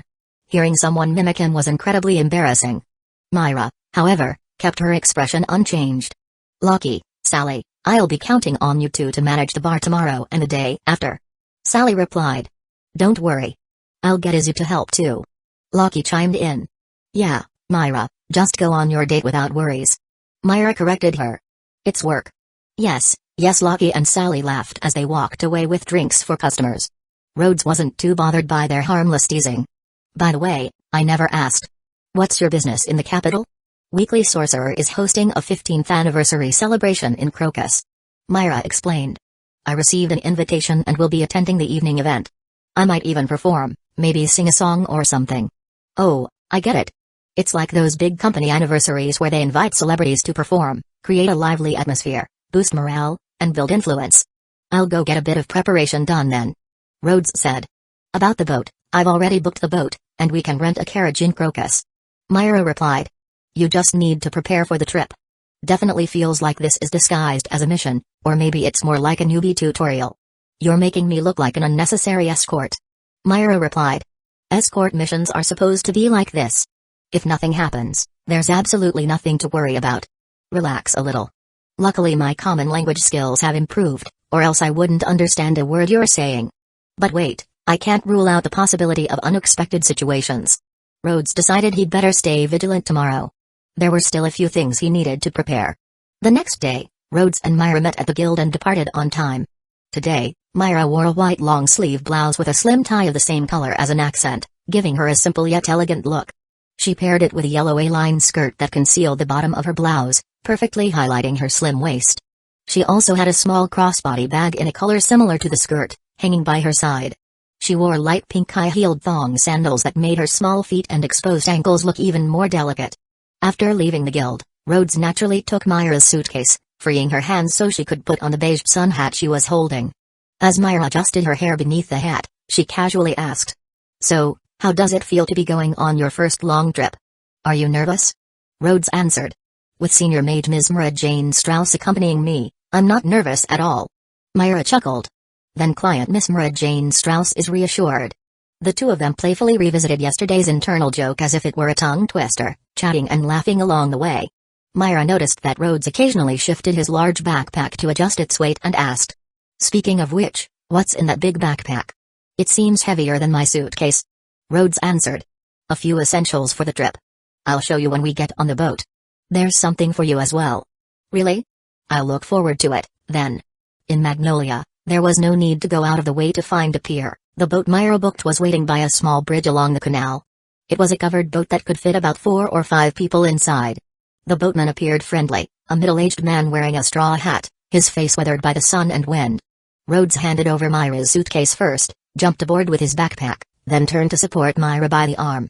Myra grabbed his arm and used his support to steady herself on the boat. Thank you. We'll be in your care, Myra said to the boatman before bending over to enter the cabin with Rhodes, sitting across from each other. All right, please hold on tight. We're off. The boatman called out, untied the rope, and pushed the boat away from the shore, letting it drift along with the current. Hidden under the boat, out of the boatman's view, a crab was swimming swiftly ahead, always maintaining a distance of about 500 to 600 meters in front of the boat. Rhodes had summoned the crab to scout ahead. Before meeting Myra at the guild, he'd already released the crab into the canal. Before they departed, Rhodes used the crab's perspective to observe the boatman for quite a while but found nothing suspicious. Now Rhodes continued to have the crab scan the way for any signs of river pirates, aquatic creatures, or other potential threats. While traveling, it was better to be cautious. After using the crab's vision to examine the water surface and depths for a while, Rhodes refocused his attention. Myra sat with her legs together, in a ladylike posture, her sun hat now placed beside her. She was curiously examining Rhodes's large backpack, probably suspecting that he caught Rose's habit of carrying a ridiculous amount of luggage. Here, let's take a look at what I brought. Rhodes opened the backpack, revealing several crystal orbs.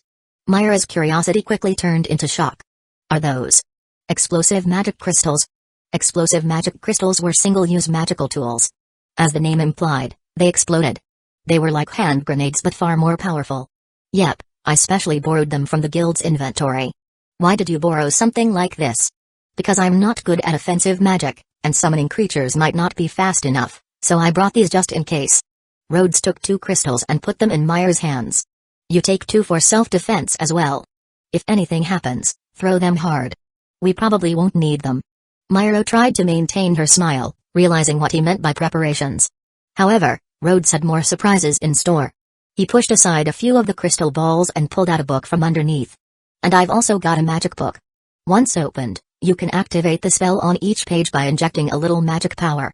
We each take one with us. A magic book too. Rhodes continued rummaging through his bag. And there's more. Meanwhile, the boatman controlling the direction of the boat at the stern was trembling in fear. Chapter 53, The Chariot. Myra held 2 magic crystals in her hands, with a magic book resting on her lap. She looked at the things in Rhodes' bag and said helplessly, Rhodes, all these things you've prepared could easily blow up a small village. We're just going to attend a celebration. When I borrowed these items, the guild master said the same thing. Rhodes thought for a moment before saying, I just feel safer this way. I even asked the guild master if he could help draw some defensive magic circles on me, but he said there was no such thing and kicked me out of the storage room. Sigh. Well, I think I can understand the guild master's feelings. Myra said, half wanting to return the items. After some thought, she kept 1 small magic crystal in her bag. Thank you for putting in so much effort to prepare all of this. I feel safer than ever this time. Rhodes regretfully packed the crystal balls that Myra handed back to him. This is all just a necessity. Once I become as strong as Natsu or Ursa, I won't need these anymore. Wait, you didn't prepare anything else, did you? Myra asked, sounding a little worried. It's nothing special, just 2 scuttle crabs. Rhodes lowered his voice and leaned closer to her ear. One is scouting ahead, and another is hiding at the bottom of the boat. If anything happens, I'll pick you up and jump off the boat immediately. Thank you? Myra started to worry about what would happen if Rhodes took on an actual escort mission in the future. If they got attacked, she glanced at Rhodes' backpack. Yeah, let's hope the attackers survive. Oh, besides physical preparations, I also did something a bit more metaphysical. Rhodes said. Myra kept smiling, patiently listening to him. Since everyone says that Kanna's fortune-telling is accurate, I asked her for a reading yesterday. Rhodes had never been superstitious before, except when he played games that involved Gaka draws. But now he was in a world filled with magic. Prophecies, fortune-telling, and the like were real magic here. And it was free, so why not believe it a little? Myra became interested. What did the reading say? It was the chariot. The chariot of victory that overcomes all obstacles. Rhodes said. Kata explained that the chariot symbolizes never giving up, overcoming difficulties through perseverance and eventually achieving success. If it's a reading about a trip, then it means great fortune.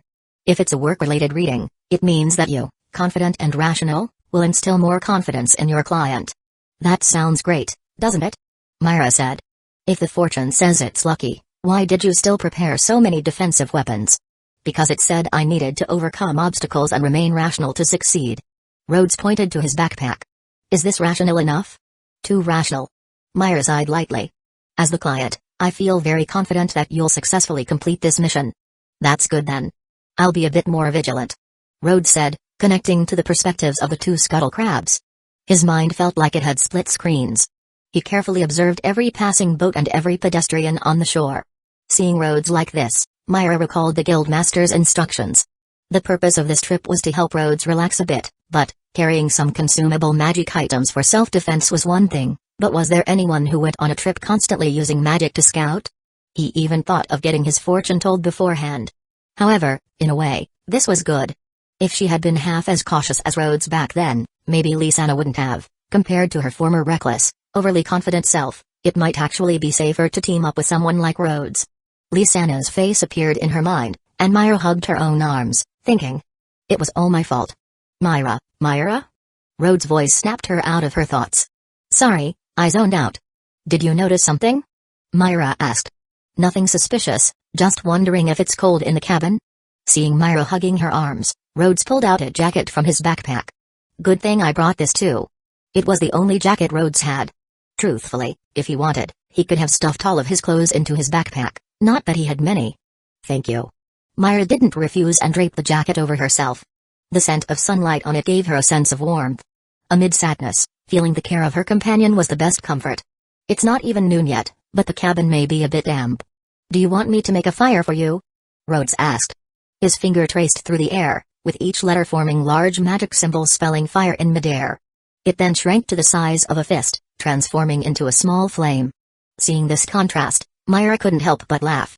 This was the first time Rhodes showed her his solid script magic, and it turned out like this. Finally, the boatman in the back couldn't bear it anymore. Don't play with fire in the cabin. What was wrong with this guy?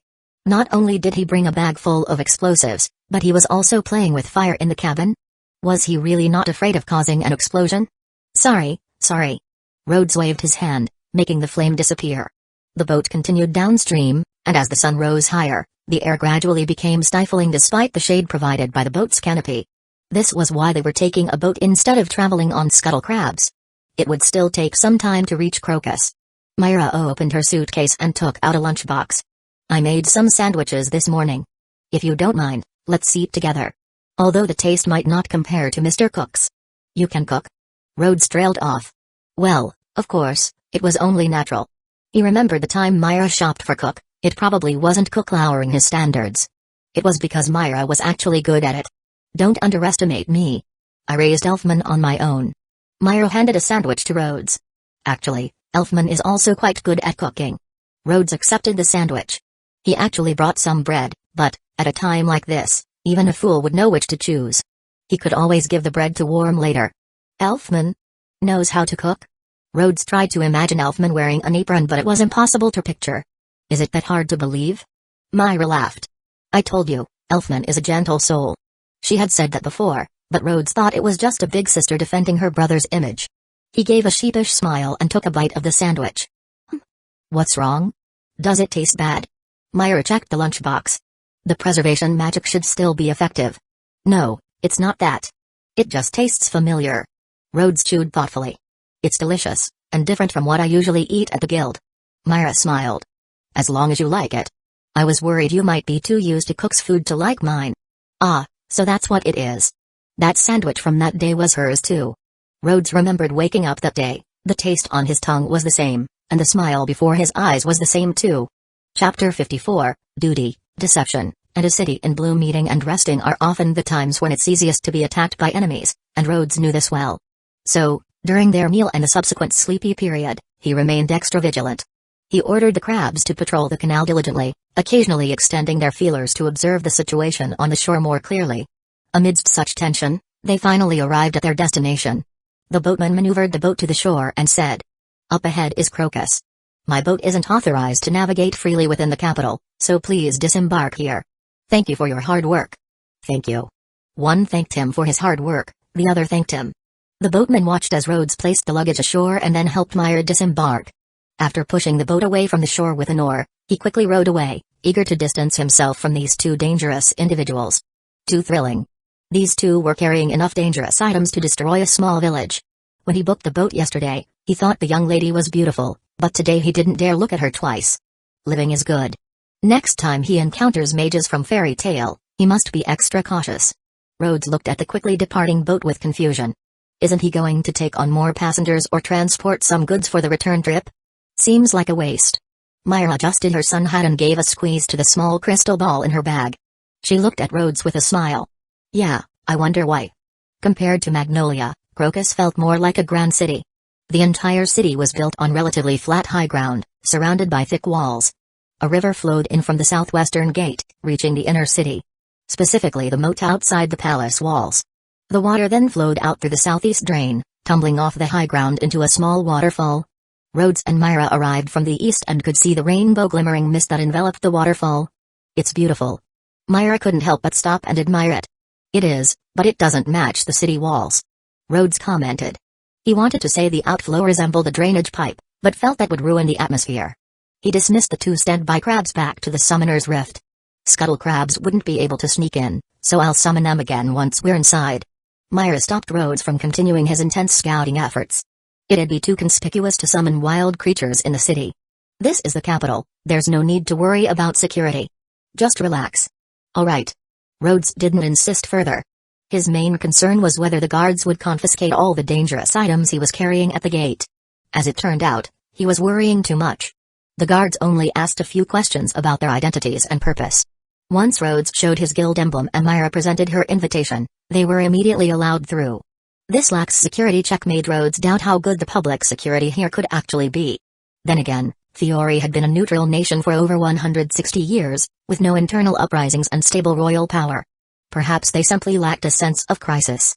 The streets of the capital were filled with flower beds, and every window of the houses was adorned with flower pots, while small, meticulously maintained gardens decorated each doorstep. That's why this place was called the flower-blooming capital. The air was filled with the scent of flowers, making it a paradise for allergy sufferers. Of course, this was a magical world, so perhaps they had ways to handle such allergies. Rhodes carefully surveyed their surroundings. So, what's next? Ms. Myra Jane Sr.? Humphrey, according to senior experience, we should head to the inn first. Myra shook the invitation she'd used as their pass. The magazine already arranged it. Whether it was because Rhodes' gaze was too intense or not, they encountered no trouble or unwanted attention on their way. Their destination was the Crocus Garden Hotel. One of the best hotels in the capital. Looking at the beautiful fountains and towering building, Rhodes noted that its size was almost comparable to the Magnolia Cathedral. Quite impressive. Does the magazine have that much money? Rhodes asked. Of course. After all, Sorcerer is the most popular magazine these days. Myra replied. The two walked into the lobby, where they were warmly welcomed by the staff. A well-groomed male attendant offered to carry their luggage as he led the way to their room. Rhodes politely refused, worried that this guy might unintentionally cause the hotel to go up in flames. This is your room. Please keep your key safe. If you need anything during your stay, don't hesitate to ask. Have a pleasant stay. The attendant opened the door softly, handed the key to Myra, and then bowed as he left. Rhodes blinked. One room? Well, the magazine didn't know I was bringing a companion, so they only booked one room. What should we do? Myra showed a troubled expression, placing one hand on her collar, her voice suddenly sounding vulnerable. Rhodes wouldn't take advantage of this situation, would he? Something like a late-night attack? Devious. Drama queen. Rhodes, the righteous gentleman, immediately put Myra's suitcase down. I'll go book another room. Just kidding. It's a suite. We each get a room. I was joking too. I definitely couldn't afford this kind of hotel. Myra sighed with a smile. Blame Kenna. Rhodes isn't as fun as before. How much do you enjoy seeing others embarrassed? Rhodes said. Does that mean I should thank Kenna? Honestly, Kenna never treated her comrades differently, especially once she got drunk. She'd sling her arm around anyone without a second thought. At first, Rhodes wasn't used to it, but as time passed, they became good friends. Embarrassed? Not unless she caught him in a headlock. Unless she was wearing armor. Rhodes? What are you doing? Myra had just finished putting her suitcase in her chosen room when she saw Rhodes moving around checking the bathroom, kitchen, and living room. I'm checking for any surveillance magic crystals. Rhodes replied. In case there are any perverted journalists trying to get the scoop on you. That's. Myra actually thought it was possible. She found that Rhodes was indeed very qualified as a bodyguard. They carefully checked every corner but found nothing suspicious. Myra asked. The celebration starts tonight. Should we rest first? Rhodes glanced at the small bag hanging at Myra's waist and the sun hat in her hands. It was obvious she wanted to go out. Stretching his arms, he said. After sitting on the boat all day, I want to stretch my legs. How about you? Myra smiled. Since we're here, I'd love to explore the capital a bit. Want to come along? Of course. I'm your bodyguard after all. I'll follow the client's orders. Chapter 55, A Deadly Question. Oh, isn't this Myra Jane? So, you received an invitation too? Rhodes hadn't even left the suite when he heard a rather flirty female voice in the hallway. He rushed out in 3 quick steps, positioning himself in front of Myra, holding the pendant in one hand and raising an explosive magic crystal in the other. Standing before them was a girl with long golden waves, wearing a purple low-cut wrap dress, her face delicate yet with a sharper edge compared to Myra. At the moment, the girl looked visibly startled seeing Rhodes suddenly appear. Who are you? No, wait. She looked at the dangerous item in Rhodes' hand. What do you mean by that? Wait, Rhodes. Myra hurriedly grabbed Rhodes' right hand, afraid he might throw the explosive magic crystal. She's not an enemy, she's Jenny from Blue Pegasus, and she's also a Sorcerer magazine model. Sorry, Jenny. This is my companion Rhodes, a bit of a misunderstanding because you showed up suddenly. Myra only introduced Rhodes after making sure he put away the dangerous items. Oh, I remember now. Jenny realized, the face of Blue Pegasus. Rhodes had gathered information on this person in his notes. Since she belonged to the same guild as Hibiki, Rhodes had paid a little extra attention. Like Myra, she wasn't known for her combat prowess but was highly famous as a model. Currently, she topped the list of most wanted mage as a girlfriend. However, recently Myra's popularity had soared, posing a slight threat to Jenny's ranking. Though Myra didn't care much about such superficial lists. My apologies, I'm a bit on edge, that was quite rude of me. Rhodes apologized for having pulled out a hand grenade. It's beyond rude, isn't it? That's an explosive magic crystal, right? It definitely is. Jenny looked like she was about to lose her cool. Who in their right mind would suddenly pull out an explosive magic crystal in a hotel? She had heard rumors that people from Fairy Tale were reckless, but this was beyond expectation. Rhodes frowned, something didn't feel right. When the magic crystal was pointed at her, she made no move to react. Was her awareness that low? And afterward, she merely complained without any sign of preparing for either attack or defense. Was this reasonable behavior? I'm really sorry, I was just a bit paranoid from traveling. Rhodes continued to apologize, and with Myra gently explaining, Jenny's anger soon subsided. Humphrey, I'll let it go. Rhodes nearly threw the explosive magic crystal in her face, yet Jenny brushed it off so lightly. She seemed genuinely unconcerned and even brought the conversation back on track immediately. Anyway, you're here for the Sorcerer magazine anniversary celebration, right? Yes, I assume you are as well? Of course. Jenny suddenly became full of energy. Tonight, I'll be presenting the best fashion show, and I'll definitely beat you. Myra responded unhurriedly. Oh, but isn't tonight just a celebration?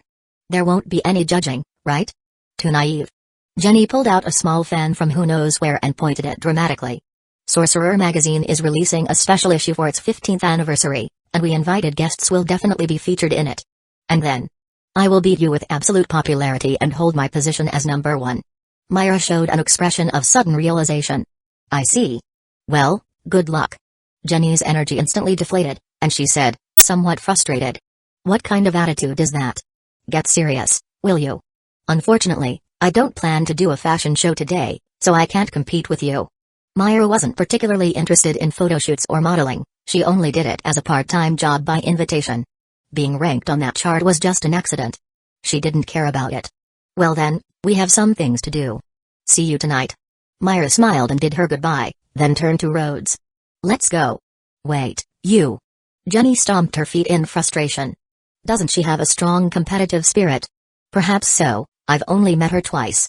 Myra said. So, what do you think? Is she prettier in person than in the magazines?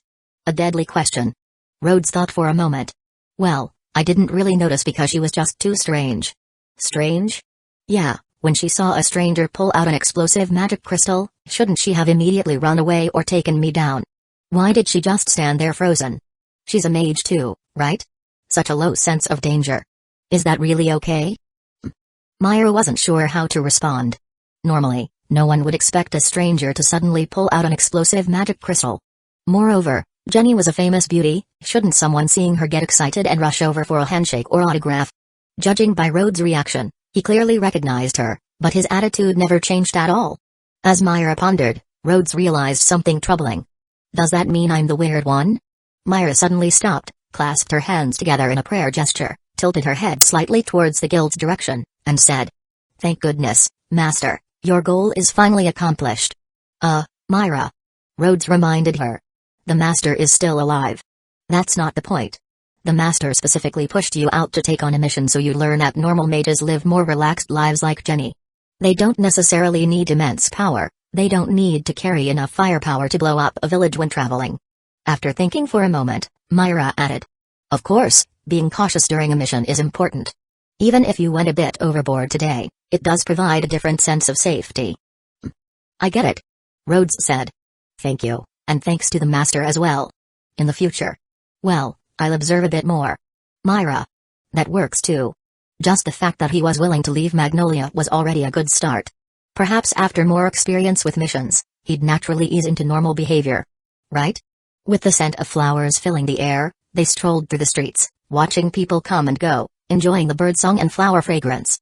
The Grand Palace at the city center couldn't be entered freely, but seeing it up close was good enough.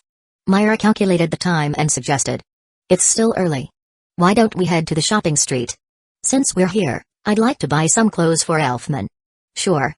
Rhodes didn't mind where they went, but he did feel a bit envious of Elfman. Having an older sister like that must be nice. Though she often watched Elfman get beaten up in fights without intervening, though she laughed when the master slapped Elfman into the ground. Well, that's how older sisters are, right? Chapter 56, Showdown. "Look, I get it, but why are you following us?" Seeing Jenny had entered the same clothing store as them, Rhodes couldn't help but want to pull out his explosive magic crystal again. A stalker, right? Maybe a small explosion wouldn't be a problem? It was a big problem, and Myra quickly held down Rhodes' bag to prevent him from actually acting on it. "Jenny, are you here to buy clothes too?" Myra asked. Jenny didn't hide it at all. "No, I came specifically to find you." "Is there something else you need?" Myra asked.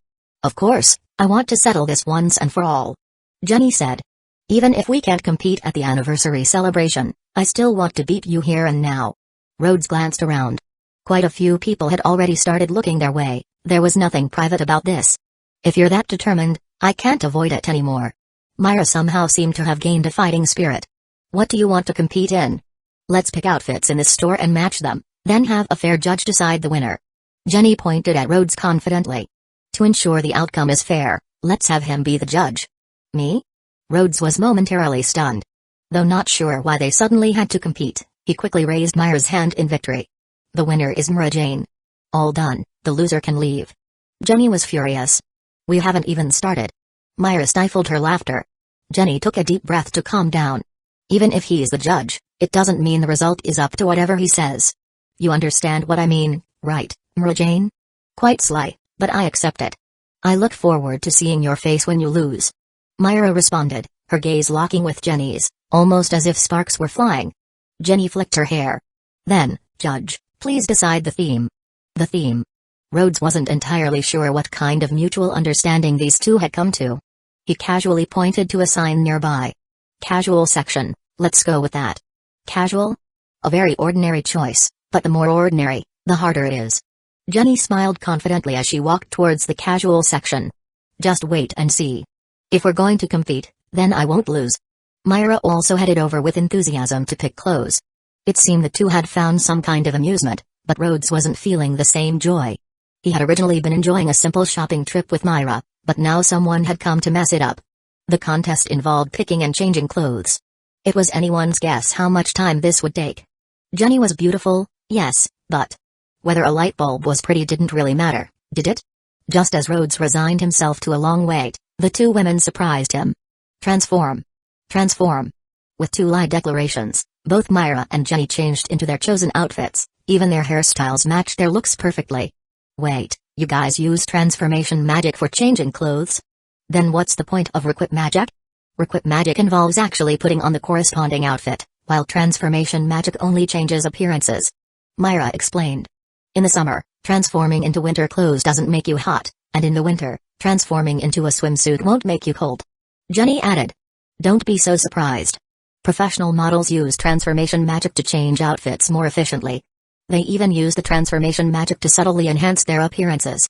"Alright, enough of this boring stuff, let's judge our outfits now," Jenny said. "Please give an honest assessment." Rhodes looked at Myra. Myra smiled. "Just speak your mind. We have a way to determine the winner." Could it be they had some sort of truth detection magic? Rhodes thought about Warren. Maybe even mind reading? Assuming lying was pointless, Rhodes glanced at Jenny and gave an honest evaluation. "Miss Jenny, you look very good." Jenny flashed Myra a triumphant smile. Then Rhodes carefully examined Myra. "The white tank top really shows off your figure, and paired with the light blue shirt, it looks simple and clean. The light blue denim shorts show off your long legs, and don't clash with the color of the top. The black belt is neither too loose nor too tight, perfectly highlighting your beautiful waistline, and the black purse is a gray match. And with the baseball cap and long ponytail, it's bursting with youthful energy. Full marks." Myra gently touched her cheek with her right hand. "Oh dear, you're so straightforward with your praise, it's a little embarrassing." You. Jenny's teeth were grinding audibly. She got a simple very good while Myra got a description that could fill 3 pages. Though the judging wasn't based on what Rhodes said, the difference in treatment was infuriating. Myra showed a mischievous smile. Jenny, how about that? Jenny, unconvinced, replied. Again. Rhodes watched in confusion as the two returned to the casual section. It was clear that Myra won this round, but what was the actual criteria for judging? Was it the word count of the commentary? It couldn't be that simple. A few minutes later, the two had chosen new outfits and returned to transform again. Rhodes stuck to being honest, giving Jenny a very pretty evaluation. Then he turned to Myra, praising her from head to toe. When Myra chose a dress and spun around in front of him, Rhodes gave her full marks, plus an extra 10. Their constant transformations attracted quite a crowd. Although it somewhat disrupted the store's business at the moment, the store manager was practically grinning ear to ear. 2 stunning beauties giving free fashion shows right in his store? It was like a dream come true. He was already considering how to provide great service to the influx of customers. The crowd watching the commotion began giving their scores from their own perspectives. Listening to their chatter, Jenny and Myra actually had an even number of supporters. However, after Rhodes gave his earnest assessment, a significant number of people would be swayed, switching their support on the spot. That guy really spoke sincerely, and honestly, what he said made a lot of sense. After the final round, Jenny undid her transformation magic, returning to her original look. Damn it, I picked the wrong judge. The result of this match had nothing to do with what Rhodes said or how much he said. The only standard was how much amazement was in his eyes. It was a difficult standard to quantify, but Jenny could discern it. As a girl who was frequently in the public eye, she had a keen sense of understanding different gazes. Jenny originally assumed that since Rhodes and Myra were from the same guild, they must be quite familiar with each other. With that in mind, no matter how much Myra changed her look, it would hardly amaze Rhodes. After all, men were always drawn to novelty. And she had looks and a figure that matched Myra's, plus the unfamiliarity to make herself stand out more to Rhodes. It was a huge advantage, making this almost a guaranteed win. But Jenny suddenly realized she had overlooked an important factor that could affect the outcome. She now regretted not simply choosing a random passerby as the judge for a fair competition. Chapter 57, a little surprise. So, did I win? TSK, I lost. Myra was delighted. Jenny's unwilling but forced to admit defeat expression was too amusing. Now, it's time for punishment. Pun. Punishment? That wasn't mentioned before. Myra, with a matter-of-fact look, replied. Since it's a competitive match, how could there be no punishment? Alright, don't move. Jenny watched as Myra reached out toward her face, nervously closing her eyes. Her frightened expression was somewhat adorable, and the crowd's eyes couldn't bear to look away. Myra curled her fingers and flicked her forehead with a thump. A red mark appeared on Jenny's forehead, and she clutched the spot Myra had flicked. That hurts. Myra imitated Rhodes' earlier tone. Alright, loser leaves. Damn it, I'll win next time. Jenny stormed off, fuming. To flick her forehead in public, as if she was a child. She vowed to have a rematch and set an even more humiliating bet, making Myra lose face even more. Sorry, I got carried away and took up so much time. Myra said to Rhodes. It's alright, we're out here having fun anyway. It was quite entertaining. Rhodes felt he didn't lose out. Watching Myra's fashion show was a treat. Myra looked at the store, now crowded with people, and suggested. Shall we go to another store? Rhodes nodded. Good idea. The clothes and accessories that Myra and Jenny had tried on earlier instantly became popular items, snatched up by young men and women. The store owner and staff managed to maintain order with great difficulty, but when they tried to find Myra and Jenny, they were already gone. What do you think of this one?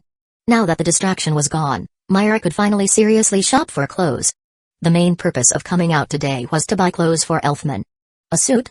I don't think it fits Elfman very well. Rhodes tried to imagine Elfman wearing a suit, but the next image that came to mind was him doing a bodybuilder pose and bursting out of the suit in a second. But I kind of want to see what it looks like. Myra thought for a moment. How about you try it on for me, Rhodes? Me? My build is very different from Elfman's. It doesn't matter. We can buy it a little bigger. Myra said. Come on, help me out. Alright. Rhodes took the clothes and headed toward the fitting room. Wait. Myra called him back, picked out a pile of small items. Here are the matching shirt, tie, brooch, and handkerchief. Put them on as well. Alright. Rhodes took everything into the fitting room. A few seconds later, he peeked his head out again. Myra, don't you have transformation magic? Couldn't you just change into Elfman's form like you did before? That's true. Myra thought for a moment. But I've used transformation magic too many times just now, and my mana is running low. Really? Rhodes was skeptical. Was transformation magic really that draining? Myra put her hands together, pleading. Yes, please. Okay. Rhodes pulled the curtain back. When he came out, he was dressed in a suit, looking upright and confident. Myra's eyes lit up. Rhodes' informal attire gave off a completely different feeling from usual. However, there were some details left unhandled. Rhodes held a tie in his hand, looking somewhat embarrassed. I don't know how to tie it. He had taken a social etiquette class this semester, and apparently, they'd learn about suits, but they hadn't gotten that far yet. Myra smiled. Let me help you. She approached, turned up the collar of his shirt, and stood on tiptoe to wrap the tie around his neck. The almost hug-like gesture made Rhodes' heart skip a beat, the scent of Myra's hair seemingly lingering at his nose. He didn't catch how she tied it, but with a light pull, the knot was formed and pushed up to his collar. Rhodes used adjusting his collar as an excuse to hide his awkwardness. Myra gently adjusted his suit jacket, tucking in the end of the tie. That wasn't the end. Myra removed the misplaced brooch from Rhodes' coat and pinned it properly on the lapel. She also neatly folded the handkerchief and placed it into the breast pocket, leaving a small part visible. After everything was done, Myra gently smoothed the creases on Rhodes' suit, stepped back 2 paces, and looked at him carefully. This scene of a wife helping her husband dress before he leaves, this déjà vu, it was overwhelming. Feeling a bit uncomfortable, Rhodes asked. How do I look? Very handsome. You've matured a lot instantly, and this color doesn't look old either. You look like a social elite. Myra gave her evaluation and then added. But it doesn't suit Elfman. Is it hot in that suit? Yeah, a bit. Rhodes turned his head, tugging at the collar. Let's try something else. Alright, I'll keep troubling you. Rhodes continued acting as a mannequin. Though it was a bit troublesome changing clothes repeatedly, he found joy in it. After a while, Myra finally chose 2 outfits, selecting the size based on Elfman's build and asking the staff to help pack them. Seeing the time, it was almost time to prepare for the evening event, so the 2 left and headed back to the hotel. Just as they were leaving, Rhodes suddenly noticed that Myra was carrying 3 bags. Oh? You noticed? Myra turned slightly, her face showing a hint of disappointment that the surprise was found. She leaned forward slightly and handed one of the bags to Rhodes. This is for you. Reaching out to help with the bags suddenly turned into reaching out to receive a gift. That feeling of surprise was indescribable. Myra continued. It's that suit you tried on just now. Since it looked so fitting on you, consider it a thank you for helping me try on clothes. This is too valuable. Well, thank you. Rhodes decided to accept the gift. Even though the more he thought about it, the more it felt like a scene of a poor boy accompanying a wealthy girl, who casually gifted him a luxury item. Well, he'd make sure to return the favor properly later. According to the guild master's assessment, Rhodes was already capable of handling jobs with decent pay. It was time to take on a real mission when they got back. Play it safe, and it'd be best to find a strong teammate. Based on their history, asking Risa for help might be feasible. While pondering, the 2 returned to the hotel. In the lobby, people were coming and going, and many stopped to greet Myra when they saw her. Judging by their appearances, they were most likely journalists and editors from the magazine, who had come early to prepare for the event. The 2 went upstairs, took a short break in their room, and prepared to head to the banquet hall for the evening celebration. At Myra's request, Rhodes changed into the newly bought suit and left his dangerous bag in the room. However, Rhodes didn't feel quite secure, so he slipped a thinner magic book into his pocket. Before leaving, Rhodes rearranged the furniture, making enough space, and summoned a crab to guard the bag. Luckily, the room was spacious enough.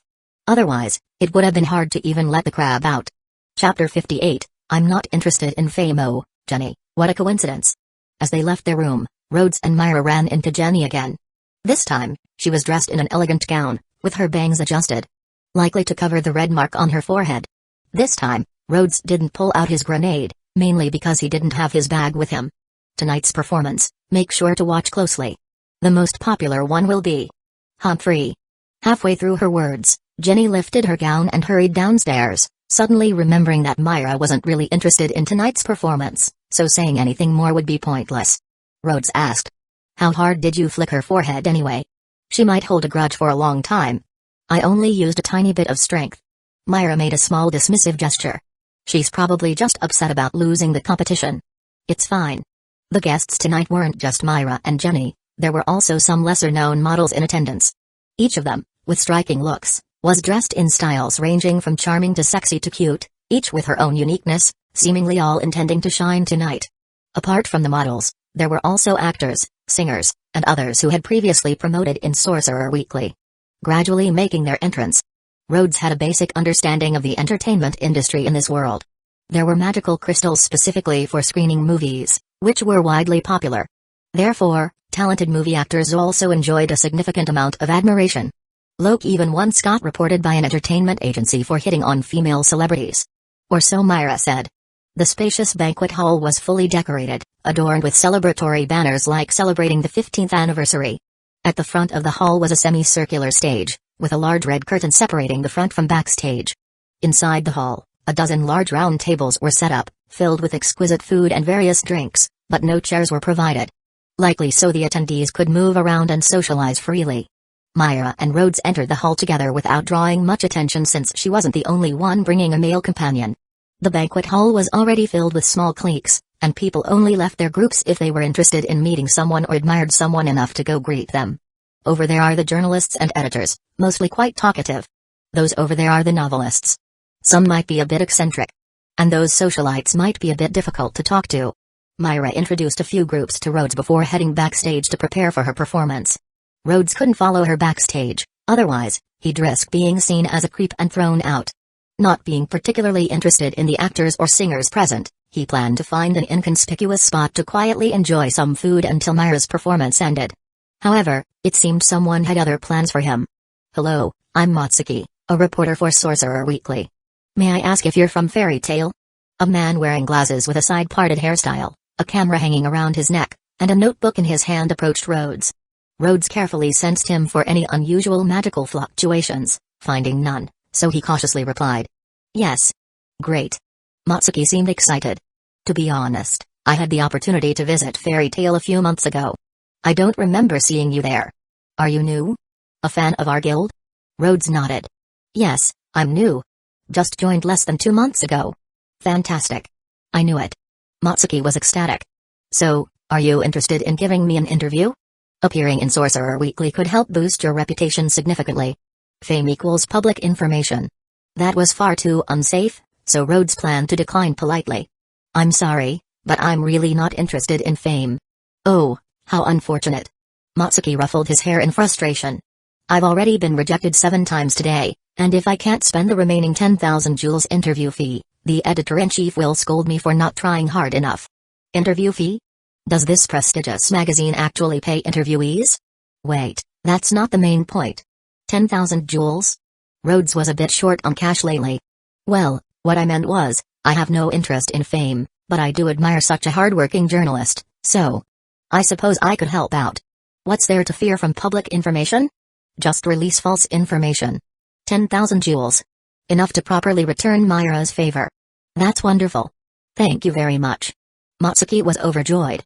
Thus, before the celebration officially began, a simple little interview quietly took place. First, it was just basic information like name and age, nothing really worth hiding. Then the questions shifted to magic. I use summoning magic to summon unique creatures to assist in my work. Rhodes summoned Worm to make an appearance, and Matsuki took several photos with his camera. So cute. Then, could you tell me where your strength stands within the guild? I can't really compare with the veteran members, but among the newcomers, I'm definitely the strongest. There hadn't been any new members joining in the past few months, so Rhodes, being the strongest newcomer, wasn't inaccurate. That's amazing. The strongest newcomer in the strongest guild. A great headline. The editor-in-chief will love it.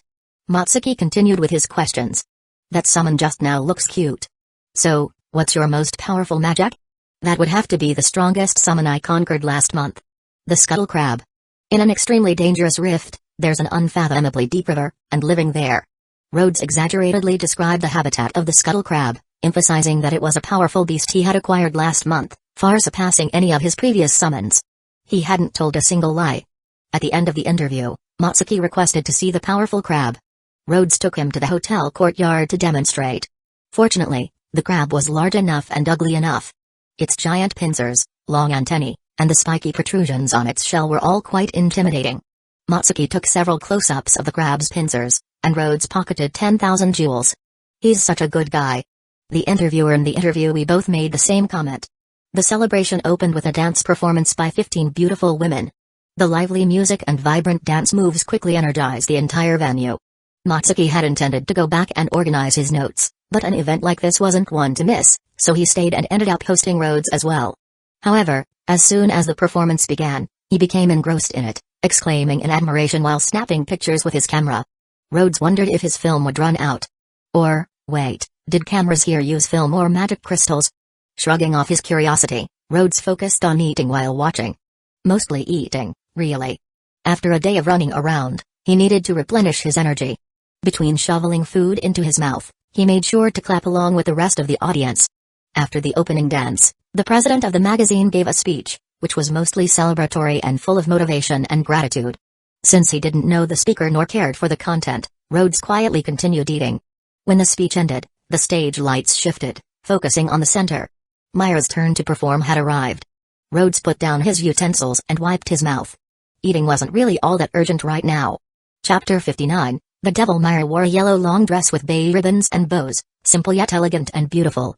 She held a guitar in her arms, her gaze sweeping across the audience below the stage, who were clapping and cheering. When she spotted someone who had just put down his plate and waved at her, Myra smiled gracefully, and then bowed to the audience before sitting down. She gently crossed her legs at the slit of her dress, perfectly covering any areas that shouldn't be exposed. Then, her fingers lightly brushed across the guitar strings. A small bird flew over, its head morphing into a microphone, hovering in front of Myra. The prelude began, and Myra got into her zone. The hall quieted down, and everyone focused on the music from the stage. Finally, she opened her mouth, her clear and melodious voice singing a gentle, healing song. Myra sang with such passion, her expression and tone changing along with the emotions of the lyrics and melody. She poured her feelings into every listener's heart. There were some excellent singers present, but even they couldn't help but sincerely applaud for Myra when she finished. May I flap my wings more powerfully and fly higher. I believe in you. From now on, let us weave beautiful memories together. The last few lyrics had a significant impact on Rhodes. But rationally, the entire song seemed like it was dedicated to the guild members. The most touching line should be the earlier ones, because I have my home, because I have people waiting for me. The guild was everyone's home, and the guild had people waiting for everyone to return. Fairy Tale was that kind of place. After the song ended, Myra took a bow and left the stage, circling back to the banquet hall to find Rhodes. So, how was it? I've only recently learned to play the guitar. Was it embarrassing? Of course not. It was great. Sounded wonderful, and your singing was really moving. Rhodes said. A few of those reporters just now seemed on the verge of tears. No way, not that exaggerated. Not exaggerated at all.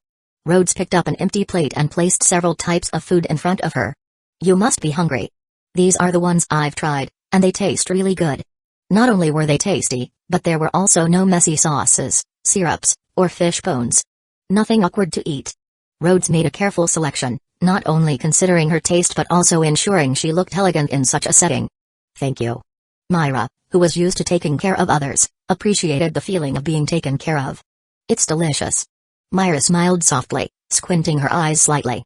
When it came to recommending good food, Rhodes was completely trustworthy. Rhodes chose some food he hadn't tried yet for himself, casually asking, "Are there more plans after this?" "Just saying hello to some editors I'm familiar with," Myra replied. "But it's better to stay until the celebration ends before leaving. Besides, Myra blinked. There's still Jenny's final performance. Aren't you looking forward to it?" "Not particularly, but out of respect for Hibiki, I should acknowledge her effort. Otherwise, if she asks me later which outfit of hers was the best tonight, and I say a yellow dress." Rhodes glanced at Myra. "I feel like she'd kill me." Myra looked at her own outfit, then laughed, mischievously saying, "Why not answer just like that? A devil." But it felt quite amusing, and Rhodes gave a mischievous smile. "Sure." With two devils at the scene, Jenny backstage suddenly shivered. The celebration continued until around 10 at night. In fact, the actual programs, speeches, and employee interactions ended by 9. The remaining time was for socializing, drinking, and partying. Of course, even when it came to rowdiness, it couldn't compare to the guild. After Rhodes accompanied Myra through the necessary events, they returned to their rooms to rest. Myra had a few drinks, and her cheeks were slightly flushed, though she didn't get drunk. Or rather, it was a good thing she didn't get drunk. Because of that, there were no romantic surprises that evening. Only that he got to see Myra in her sleepwear after taking a bath. Not exactly noteworthy. The next morning, after packing up, They went out together to hire a carriage. A proper one with a cabin that could shield them from sun and rain. Rhodes confirmed that the coachman was an ordinary person, and the two horses pulling the carriage seemed healthy. Everything seemed fine. Myra had gotten used to his cautious habits by now, quietly waiting for him to finish the inspection before paying and boarding the carriage. Unfortunately, even after leaving the capital, they didn't run into Jenny again, and their teasing plan came to nothing. Traveling by road has its downsides. Scuttle crabs are too conspicuous. Though he said this, Rhodes still sent out 2 scuttle crabs. One ahead and one behind. To scout. Taking a boat would mean going upstream, plus today's weather isn't suitable for sailing. Myra ignored the crab issue and simply explained the reason for taking the carriage. Besides, arranging to hire a carriage was something Rhodes needed to gain more experience with. By the way, this is for you. Rhodes took a paper bag from his backpack. Myra was about to say she already had a grenade in her purse and didn't need anything else. But when she opened the bag, it wasn't a spellbook as she'd imagined. It was a small black crossbody bag. Oh, it's the envelope bag from that store yesterday? Myra looked pleasantly surprised. When did you get it? Morning, during my jog. Passed by that store. Even if he made a point to pass by, it was still passing by. Rhodes said, think of it as a thank you gift. Though I wasn't sure about your preferences. He really wasn't sure. Rhodes only remembered that during Myra and Jenny's competition yesterday, this bag appeared twice in Myra's outfit. Jenny might not have noticed in her fury, but she could have asked for points to be deducted because of it. Thank you, I love it. No wonder when he said he'd gone for a jog that morning, he didn't seem to have broken a sweat. Myra hugged the bag and the paper bag together, her eyes curving into crescents. I'm glad you like it. Rhodes let out a sigh of relief. His deduction was right, and at least this gift hadn't been amiss. Rhodes was about to say something more when suddenly he froze and shouted ahead. Stop the carriage, stop. The coachman reined in the horses steadily, and with a soft whinny, the carriage slowed down and came to a quick halt. Sitting sideways, Myra's body tilted slightly from the inertia, but she quickly regained her balance. She asked. What's wrong? There's someone blocking the road ahead. Rhodes replied. Myra pulled back the curtain from the carriage window and stuck her head out, seeing only a relatively flat but slightly winding dirt road. She strained her eyes to look forward, but all she saw was a dirt slope. No sign of anyone. Where? She asked, puzzled. About a kilometer ahead. 2 people. One with a magic staff, and the other holding a flute. They must be wizards. A kilometer away.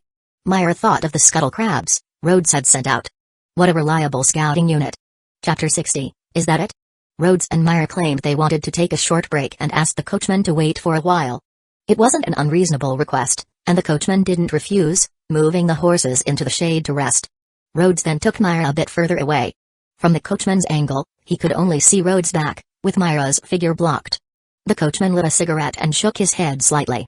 Young people these days. In reality, the two were just having an ordinary discussion. I checked the rearward scuttle crab's vision, and currently, there are no other carriages or horses on this road, which means their target is very likely us. Myra furrowed her brow. But why? Can you confirm their identities? I don't recognize them. The guy with the staff has a phantom emblem on the back of his neck. Rhodes raised an eyebrow. The scuttle crab got spotted, and they seem a bit cautious, but they let it pass without much concern. Phantom. As in Phantom Lord? Myra knew that Phantom Lord had some bad blood with Fairy Tail, and their mages occasionally had minor conflicts when they crossed paths. Rhodes nodded. Yep, the one that, like us, is considered one of the strongest guilds in Fiore. He remembered Phantom Lord's guild master and the key members, and these two clearly weren't among them. Rhodes thought for a moment. I've got 3 plans right now, help me think this through. For someone in our guild to face a situation without rushing in headfirst but instead propose solutions first. Let alone 3 at once. The guild master would be so proud. Just to be sure, Myra asked. The 3 plans don't include just rushing over and throwing explosive magic crystals at them, right? How could I be so violent? Seeing a wizard standing in the middle of the road and blowing them up or something, even a dark guild wouldn't do that. Jenny might have something to say about that. The first plan is the easiest. Since we know their location, we can just go around them. Rhodes said. That way, we avoid any possible conflict altogether, with no risk. The downside is we don't learn their objective, and if we avoid them this time, they could come back again. Myra nodded. And if they aren't targeting us specifically but rather our guild, our companions might be in danger later on. The second plan is to keep moving forward, and as soon as they make a move, we fight back. That way, they're the ones starting the conflict, and the Magic Council will deal with them. But since we don't know what their magic is or their strength, there's a chance we could mess up, and it might even affect the coachman. I don't recommend this approach. If Rizzo or Natsu were here, they'd probably pick this one. If you're in the right, just fight it out. Myra agreed that neither she nor Rhodes was suitable for that kind of impulsiveness. Given the amount of explosive magic crystals they carried, it could easily turn deadly. So, the last plan must be the safest? Rhodes nodded. Yep. The third plan is for us to rest here. I'll send out a bunch of summoned creatures to see if we can deal with them. Then we'll interrogate them to learn their intentions.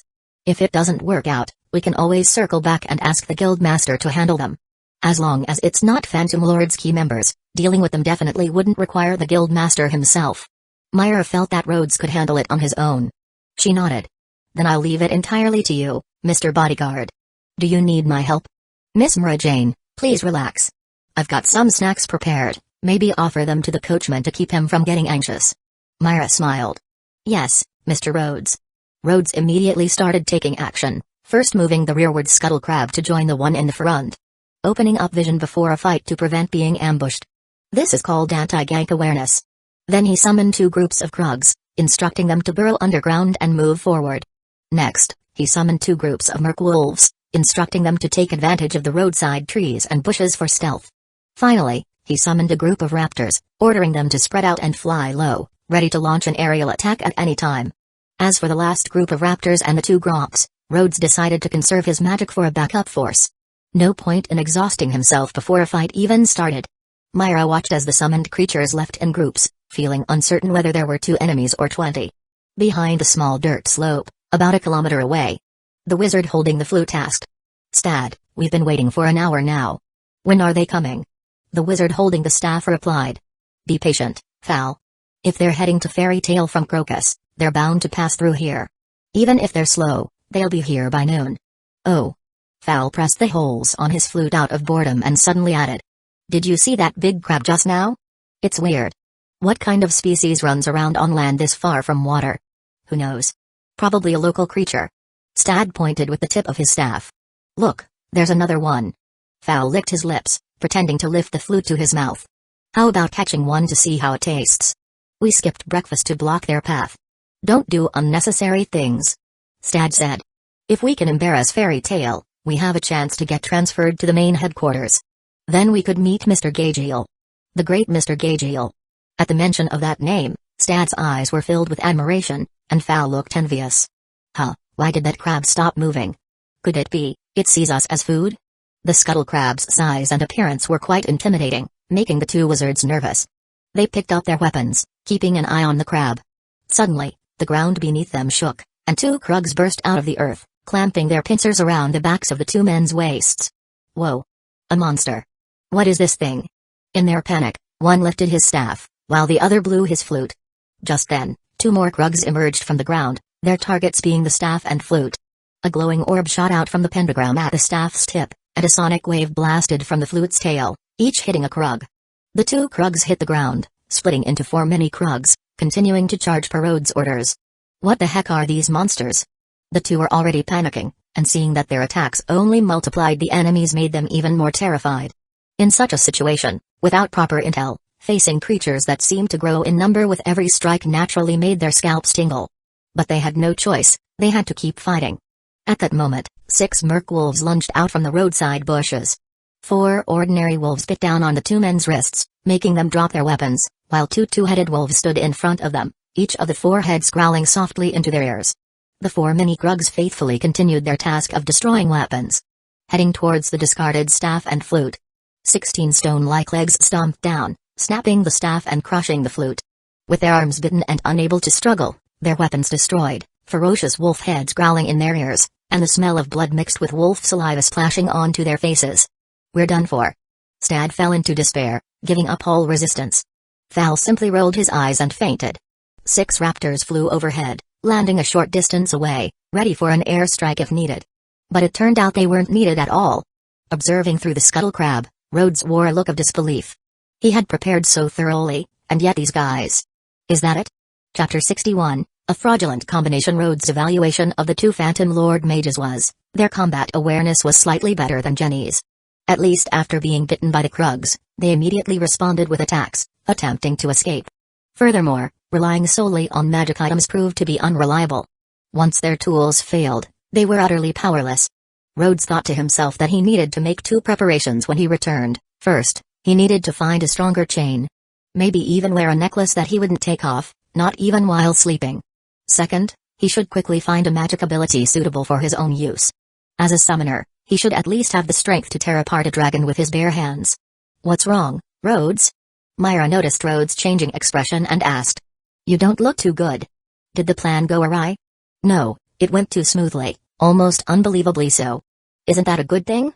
It shows you're already very strong, Rhodes. Myra hadn't forgotten that the guildmaster had sent Rhodes on this mission to help build his confidence. In a way, they should perhaps thank those two unlucky mages. Question: how does one maintain a cool demeanor while suppressing a smile after being complimented by a girl? In any case, Rhodes failed to suppress his smile. Fortunately, he only celebrated briefly without losing focus on the task at hand. Ambushes don't really count. Those two had some issues. Should we take them back to the guild and have Lockie interrogate them? Lockie only enjoys collecting torture devices, she doesn't actually use them. Myra tried to correct Rhodes' misconception. Don't get the wrong impression of her. Oh. Since Myra had emphasized it, Rhodes decided to believe it. About 98%, anyway. In that case, we'll interrogate them ourselves. But I'm worried they won't tell the truth. Should we hand them over to Warren? Warren can only read strong thoughts, not fully read someone's mind. Myra explained. Besides, you know about Warren's situation lately. True. Rhodes acknowledged. The previous incident involving Warren hadn't completely blown over yet. Actually, there's a simpler way. Myra thought for a moment before using her transformation magic. We can just ask them like this. Rhodes looked at the man Myra had transformed into. Is this Gagiel, one of Phantom Lord's elite mages? Myra nodded. I saw his picture in a magazine. As long as we don't take too long, they won't notice. Rhodes was impressed by Myra's cleverness and adaptability, but he had one concern. But having you face dangerous people directly like this doesn't seem very safe. Myra's expression showed a hint of resignation. This concerns the conflict between two guilds, and it affects whether our future missions will go smoothly. It's better to figure this out quickly. When it involved her guildmates, Myra felt compelled to act. Rhodes nodded reluctantly. All right, let me get things ready first. 10 minutes later, Gagiel and his masked lackey appeared before Stad and Fal. At this point, Stad and Fal were buried up to their necks in the ground, only their heads above the surface. The summoned creatures that had been guarding them fled in apparent terror upon seeing Gagiel. Gagiel gave a look to his sidekick, as if to ask, this is your version of getting things ready? The masked sidekick, whose grin was hidden beneath his mask, shrugged slightly. Safety first, right? Gah. Gagiel, sir. Stad could hardly believe it. At the moment when his life had nearly ended, he had been saved by none other than his idol. The sidekick stepped forward and arrogantly asked. You know Mr. Gagiel? Are you from Phantom Lord? Given that Phantom Lord was a large guild with branches, it wasn't unusual for members not to recognize one another. Stad quickly replied. We're from the Cactus branch. Gagiel, sir, please save us. The sidekick continued questioning on Gagiel's behalf. Why are members of the Cactus branch in a place like this? Stad didn't doubt the masked sidekick's identity at all. In fact, he was envious that he could speak on behalf of Gagiel. We had a request to handle in Crocus. Then, yesterday, we saw some people from Fairy Tale flaunting themselves in the shopping district. A guild like that, playing childish games, standing on equal footing with our Phantom Lord? So, we decided to wait here today to teach them a lesson, to make them look foolish. Stad ranted about Fairy Tale's nonsense and praised the might and professionalism of Phantom Lord. Gagiel exchanged a glance with the sidekick. These two had been present during yesterday's competition with Jenny. And after going through all this trouble, risking creating tension and facing retaliation from the Magic Council, their motive was this simple? The sidekick frowned. All that effort just to teach them a lesson over something so trivial? Stad froze. How could teaching Fairy Tale a lesson be trivial? Opposing Fairy Tale was something Phantom Lord was always ready to do whenever they got the chance. After all, in his pre-join research about Phantom Lord, Stad had learned that one of the guild's founding purposes was to rival Fairy Tale. How could anyone from Phantom Lord call this trivial? This masked man didn't seem right. He doesn't deserve to stand by Gagiel's side. That position should be mine. The sidekick thought he'd said something wrong and that Stad had become suspicious. He was about to make an excuse, but suddenly, Stad shouted in anger, how did someone like you even get into the main guild? Gagiel, sir, he doesn't deserve to be by your side. Let me follow you instead. Well, that confirmed it. Their motive really was that simple. Gabriel finally spoke. If he doesn't deserve it, do you think you do, after this embarrassing ambush on Fairy Tale? Gabriel, sir. Stad stammered, unable to argue. He hadn't even laid eyes on the Fairy Tale members.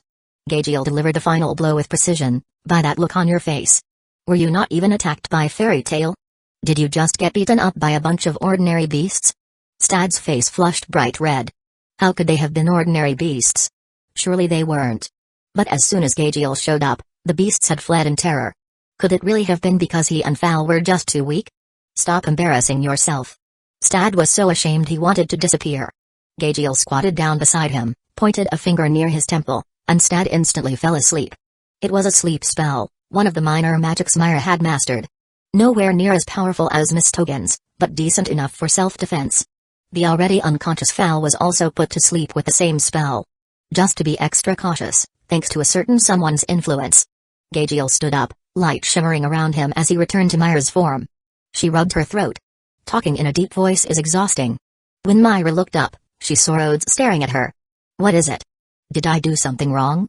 No, I'm just cleansing my eyes, trying to get Gabriel's face out of my head. Myra mischievously smirked, and her face transformed back into Gabriel's. Is this the face? PFFT. Chapter 62, Why? The two Phantom Lord mages were much more straightforward than Rhodes had imagined. They were simply unhappy seeing members of Fairy Tale, so they wanted to teach them a lesson. Since they didn't want to cause trouble in the capital, they chose to ambush them in the wilderness. Perhaps there was also a bit of desire to stand out in their guild or earn some credit. But ultimately, their motives were simple, their plan was simple, and they were defeated just as simply. Rhodes wasn't sure how the guild would handle such incidents, so he sought Myra's opinion on what to do with the two. Myra thought for a moment and said, at most, we could file a complaint with the council. After all, this is just a conflict between a few of us, not something that would escalate into a direct guild war. Besides, if we complain to the council, they might just retaliate, especially given how the council feels about our guild. Rhodes understood what she meant. This was essentially just a kid's fight. If it were escalated to the council, both guilds would likely receive equal blame, and both guild masters would be expected to submit apologies. Considering that Fairy Tale tends to get into trouble more often, their own guild master would probably face even harsher criticism. So, the best way is to pretend nothing happened.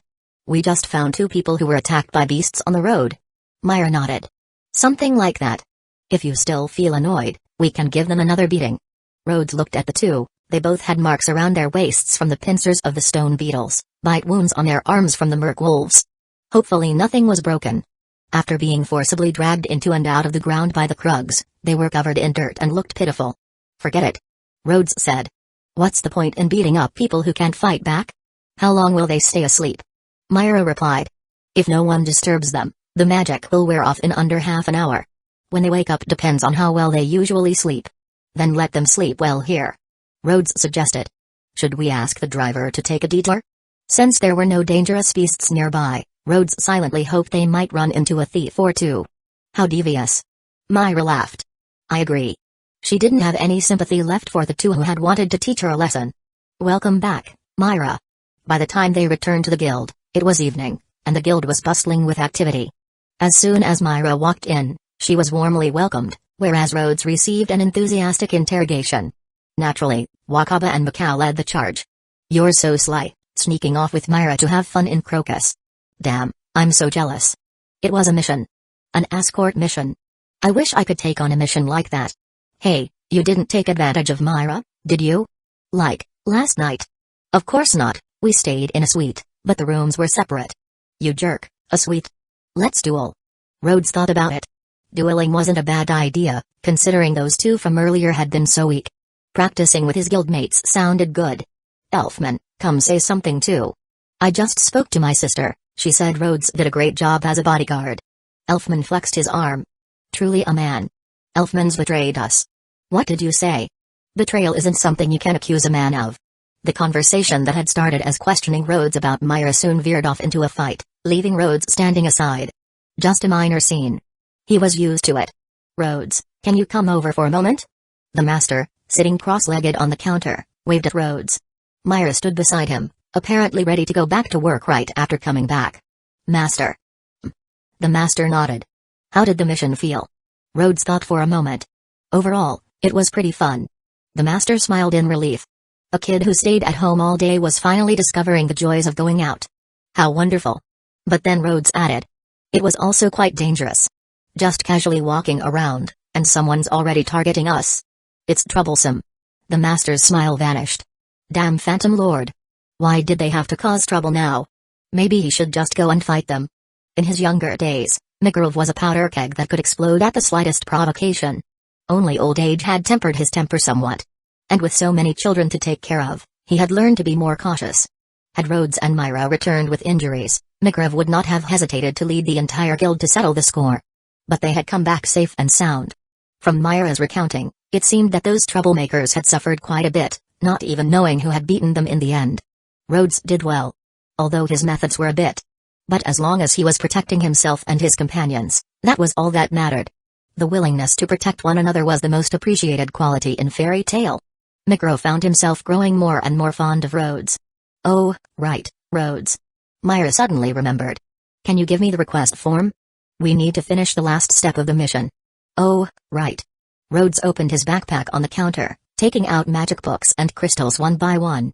Makarov's expression darkened. Do I really appreciate this kid? Oh, master, I didn't use any of these, so I'll return them to the warehouse later. Items like these, as long as they weren't consumed, didn't need to be paid for. Just a small perk for guild members. But Makarov was now seriously considering whether he should start charging a rental fee, to curb some of Rhodes' bad habits. Here it is. Rhodes found the request form, handed it over, but then pulled it back again, asking. Should I hand it to the client now, or to the guild assistant? Myra smiled. Now, it's to client Myra Jane, to sign off on Rhodes' completion of the task, and also to pay the mission fee. Lockie and her two friends watched as Rhodes and Myra completed the final steps of the mission, looking like they were playing house, and couldn't help but smile. Hee hee, how did they come back so in sync after just one trip? Gotta grill Myra about this later, hee hee.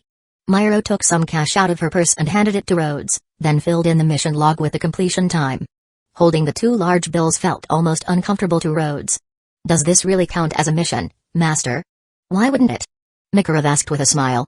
Myra, did Rhodes break any mission rules? No, master. Myra showed the request form and the log. Every step was done personally by me, absolutely in line with the guild's regulations. Then there's no problem. Relax. Makarov jumped off the counter, slowly walking away. He was going to look into the Phantom Lord's situation. Understood. Rhodes felt their good intentions. Thank you. But it didn't feel quite right just taking this money. Rhodes thought for a moment, then asked Myra. How about I treat you to a meal in a few days? It seemed Myra understood Rhodes' concerns, nodding. Sure, I'm looking forward to it. Oh. Lockie and her friends gave Rhodes admiring looks. How could this guy so naturally invite Myra to a meal? And even more, how could he succeed so easily? Chapter 63, Work. Oh, work. Myra casually found an excuse to send Lockie and the others away, then quietly asked Rhodes, if you're treating me, what about your rent? She hadn't forgotten that the reason Rhodes wanted to take on missions was to cover his expenses. Rhodes pulled a face. I'll take another mission in the next couple of days. Please help keep an eye out, I'll also see if anyone is looking for a teammate. Myra smiled. All right. Rhodes was indeed making progress. There was no need for the guild master to worry too much. With plenty of time before the guild closed, Rhodes headed to the backyard to lift weights and throw punches. Not having stretched his muscles properly these past 2 days felt uncomfortable. After exercising for a while, he stopped to take a shower in the guild's bathroom, and then returned to the pub to chat with Max and the others. Today they had plenty of hands, so Rhodes only needed to lend a hand occasionally. With Rhodes there, it was natural for the conversation to veer towards his solo outing with Myra. But Rhodes's main purpose was to remind everyone to be extra cautious when working outside, so he tried hard to steer the conversation toward the Phantom Lord incident. Those Phantom Lord guys actually did something like that. Elzik was a bit angry, but then also somewhat envious, but protecting someone you care about perfectly during a team mission. Isn't that pretty cool? He wanted to invite Biscuit to team up with him, and then protect her well, and if he could. Rhodes looked at Elzik's expression and quietly reflected on whether he had ever shown such a dumb look. Phantom Lord's guys are indeed irritating. Nab condemned Phantom Lord, then tried to reassure, but it should be a rare incident. The chances of mages from different guilds running into each other are not high. Rhodes glanced at the one who spoke, carefully saying, Nab, hearing that from you is hard to believe. Nab was taken aback. Huh? Max laughed heartily. Exactly, Nab. At least complete 1 or 2 missions before saying something like that. Rhodes, this is for you. Lydas suddenly handed a piece of paper to Rhodes. Rhodes took it. It was a drawing of him and Myra when they left for Crocus. It showed everyone waving cheerfully to them, while the pub was noisy with people. Lockie and some others were gathered, covering their mouths, laughing, while others looked on in either surprise or envy. In the picture, Rhodes and Myra had just stepped out of the guild's front door, looking back at each other, saying something. The smiles on their faces were as bright as the morning sun that day. Rita said, I thought it was such a beautiful scene at the time, so I drew it. Take it as a memento of your first work mission. It's amazing, Ritas. Rhodes was full of delight. I'll treasure it. Ritas was also happy. Rhodes' expression upon seeing the drawing was the best compliment he could receive. Nab, who had been arguing with Marcus, saying that he wasn't avoiding work, just waiting for something only he could do, stopped mid-argument when he saw such a great drawing. Ritas, I come in and out of the guild every day. Why don't I have a drawing? Ritas adjusted his hat brim, and said calmly, if you decide to go to work, I'll draw as many as you want. Nab slammed his hand on the table. You're underestimating me too much. I'm going to look at the request board right now. Rhodes couldn't help but warn, don't be rash, choose carefully. Rita said, no need to be nervous. I bet Nab will be back in 10 minutes. Max laughed, no, the request board has a lot today, maybe 20 minutes. Famous scene in fairy tale, Nab looks at the request board. Non-existent scene in fairy tale, Nab actually goes to work. Rhodes still couldn't understand what psychological issue Nab had. He clearly wasn't weak. His Seath magic allowed Nab to possess the strength of a bear, and one punch from him packed a real punch. If Rhodes wanted to beat him, he'd need to summon quite a few creatures to help. Even though it was less than 2 days, after returning from a long trip, everything seemed more comforting. It wasn't just in the guild. His home felt that way too. The familiar tables and chairs, the familiar bed, the familiar punching bag. Seeing the punching bag, Rhodes gave it a few punches. Training and meditation couldn't be neglected, nor could exploring Summoner's Rift. At his current pace, he should be able to summon a red brambleback or blue sentinel in a few days. He wasn't far from summoning a little dragon. The next morning, Rhodes headed to the guild as usual. After handling some chores, he went to check the request board.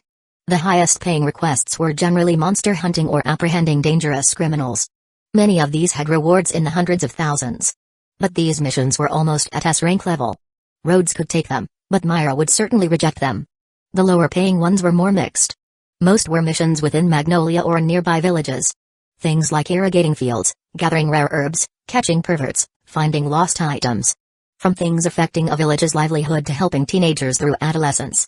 Rhodes looked at them one by one, and they were either not in his area of expertise, or the pay wasn't enough to cover the effort. This kind of frustration was common for anyone trying to find the right job. As he focused on the board, a hand wearing a ring reached out, tearing down a catch the pervert request. Rhodes turned and saw a handsome man. Loke? Huh? You? Hello? Loke had barely said hello before retreating 5 meters away. Rhodes was displeased. Being treated like something dirty wasn't pleasant. I thought you'd know by now. My magic isn't the same as celestial spirit magic. Yeah, sorry. It's just a habit. Loke, holding the request, awkwardly made his way to the counter. Wanna team up? I'm good at searching. Whoosh. Loke seemed to fast forward instantly, appearing right in front of Myra. Solo mission. Request to catch and tail the suspicious person harassing the client. Myra looked at the request and nodded, but before she could even say a word, Loke was gone like the wind. Rhodes. Alright, inner conflicts aren't easily resolved. Whatever they were. Rhodes decided to practice magic in the backyard and wait to see if any new requests came in today. Oh, he should send Warm to the kitchen to freeload some food. Afternoon came, and the guild was as lively as ever. Natsu had just finished devouring a special fire dish, satisfied, leaning back against the table. Gray wasn't here today. It felt weird. He wanted to punch Gray in the face a couple of times. Happy, having eaten 2 grilled fish, lay sprawled on the table, belly round. Natsu, looks like we're almost out of money. Huh? Natsu opened his wallet, dumping its contents onto the table. A few coins clinked out, followed by a couple of light bills. Altogether, it was less than 10,000 J. Barely enough for him and Happy to eat for 2 or 3 days. Well, guess we gotta work. Natsu stood up, punching his right fist into his left palm. Time to find a mission where we can fight to our heart's content. Aye, sir. Happy lifted a paw. Chapter 64, What's there to fear about Myra? Work, work. Natsu energetically crashed into the request board. Hey, Natsu, Don't push. Nab was the one shoved aside by Natsu.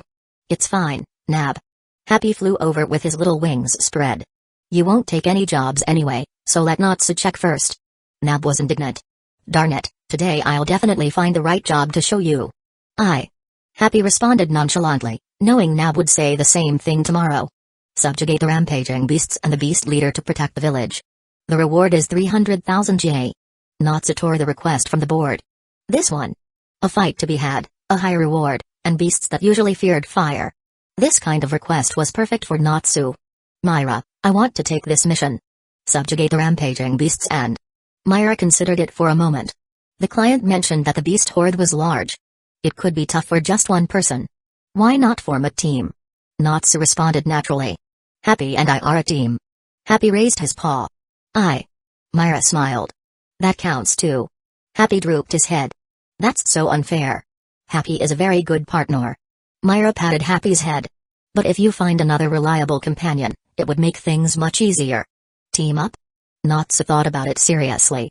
Myra wouldn't lie about something like this. If she said it was better to team up, then it must be true. Happy looked around at their guildmates in the pub. Who should we team up with? Mako? Wakaba? No. Natsu shook his head with a look of disdain.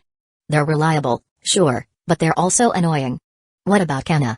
She'd spend all the reward on booze. Marcus? Tunagi. Then. Happy suddenly realized everyone had troublesome personalities. Of course, Natsu himself was also troublesome. Hey, Myra, is there anyone suitable to team up with Natsu? Natsu, sensing something was off, was outraged. Hey, Happy, don't make it sound like no one would want to team up with me. Happy covered his mouth with his paws, and in a low voice, whispered to Myra, it's because Natsu always causes destruction and gets our rewards docked. A lot of people don't want to team up with him. Happy. Natsu pounced, grabbing Happy's cheeks. Myra chuckled, letting them bicker for a bit before suggesting, why don't you ask Rhodes?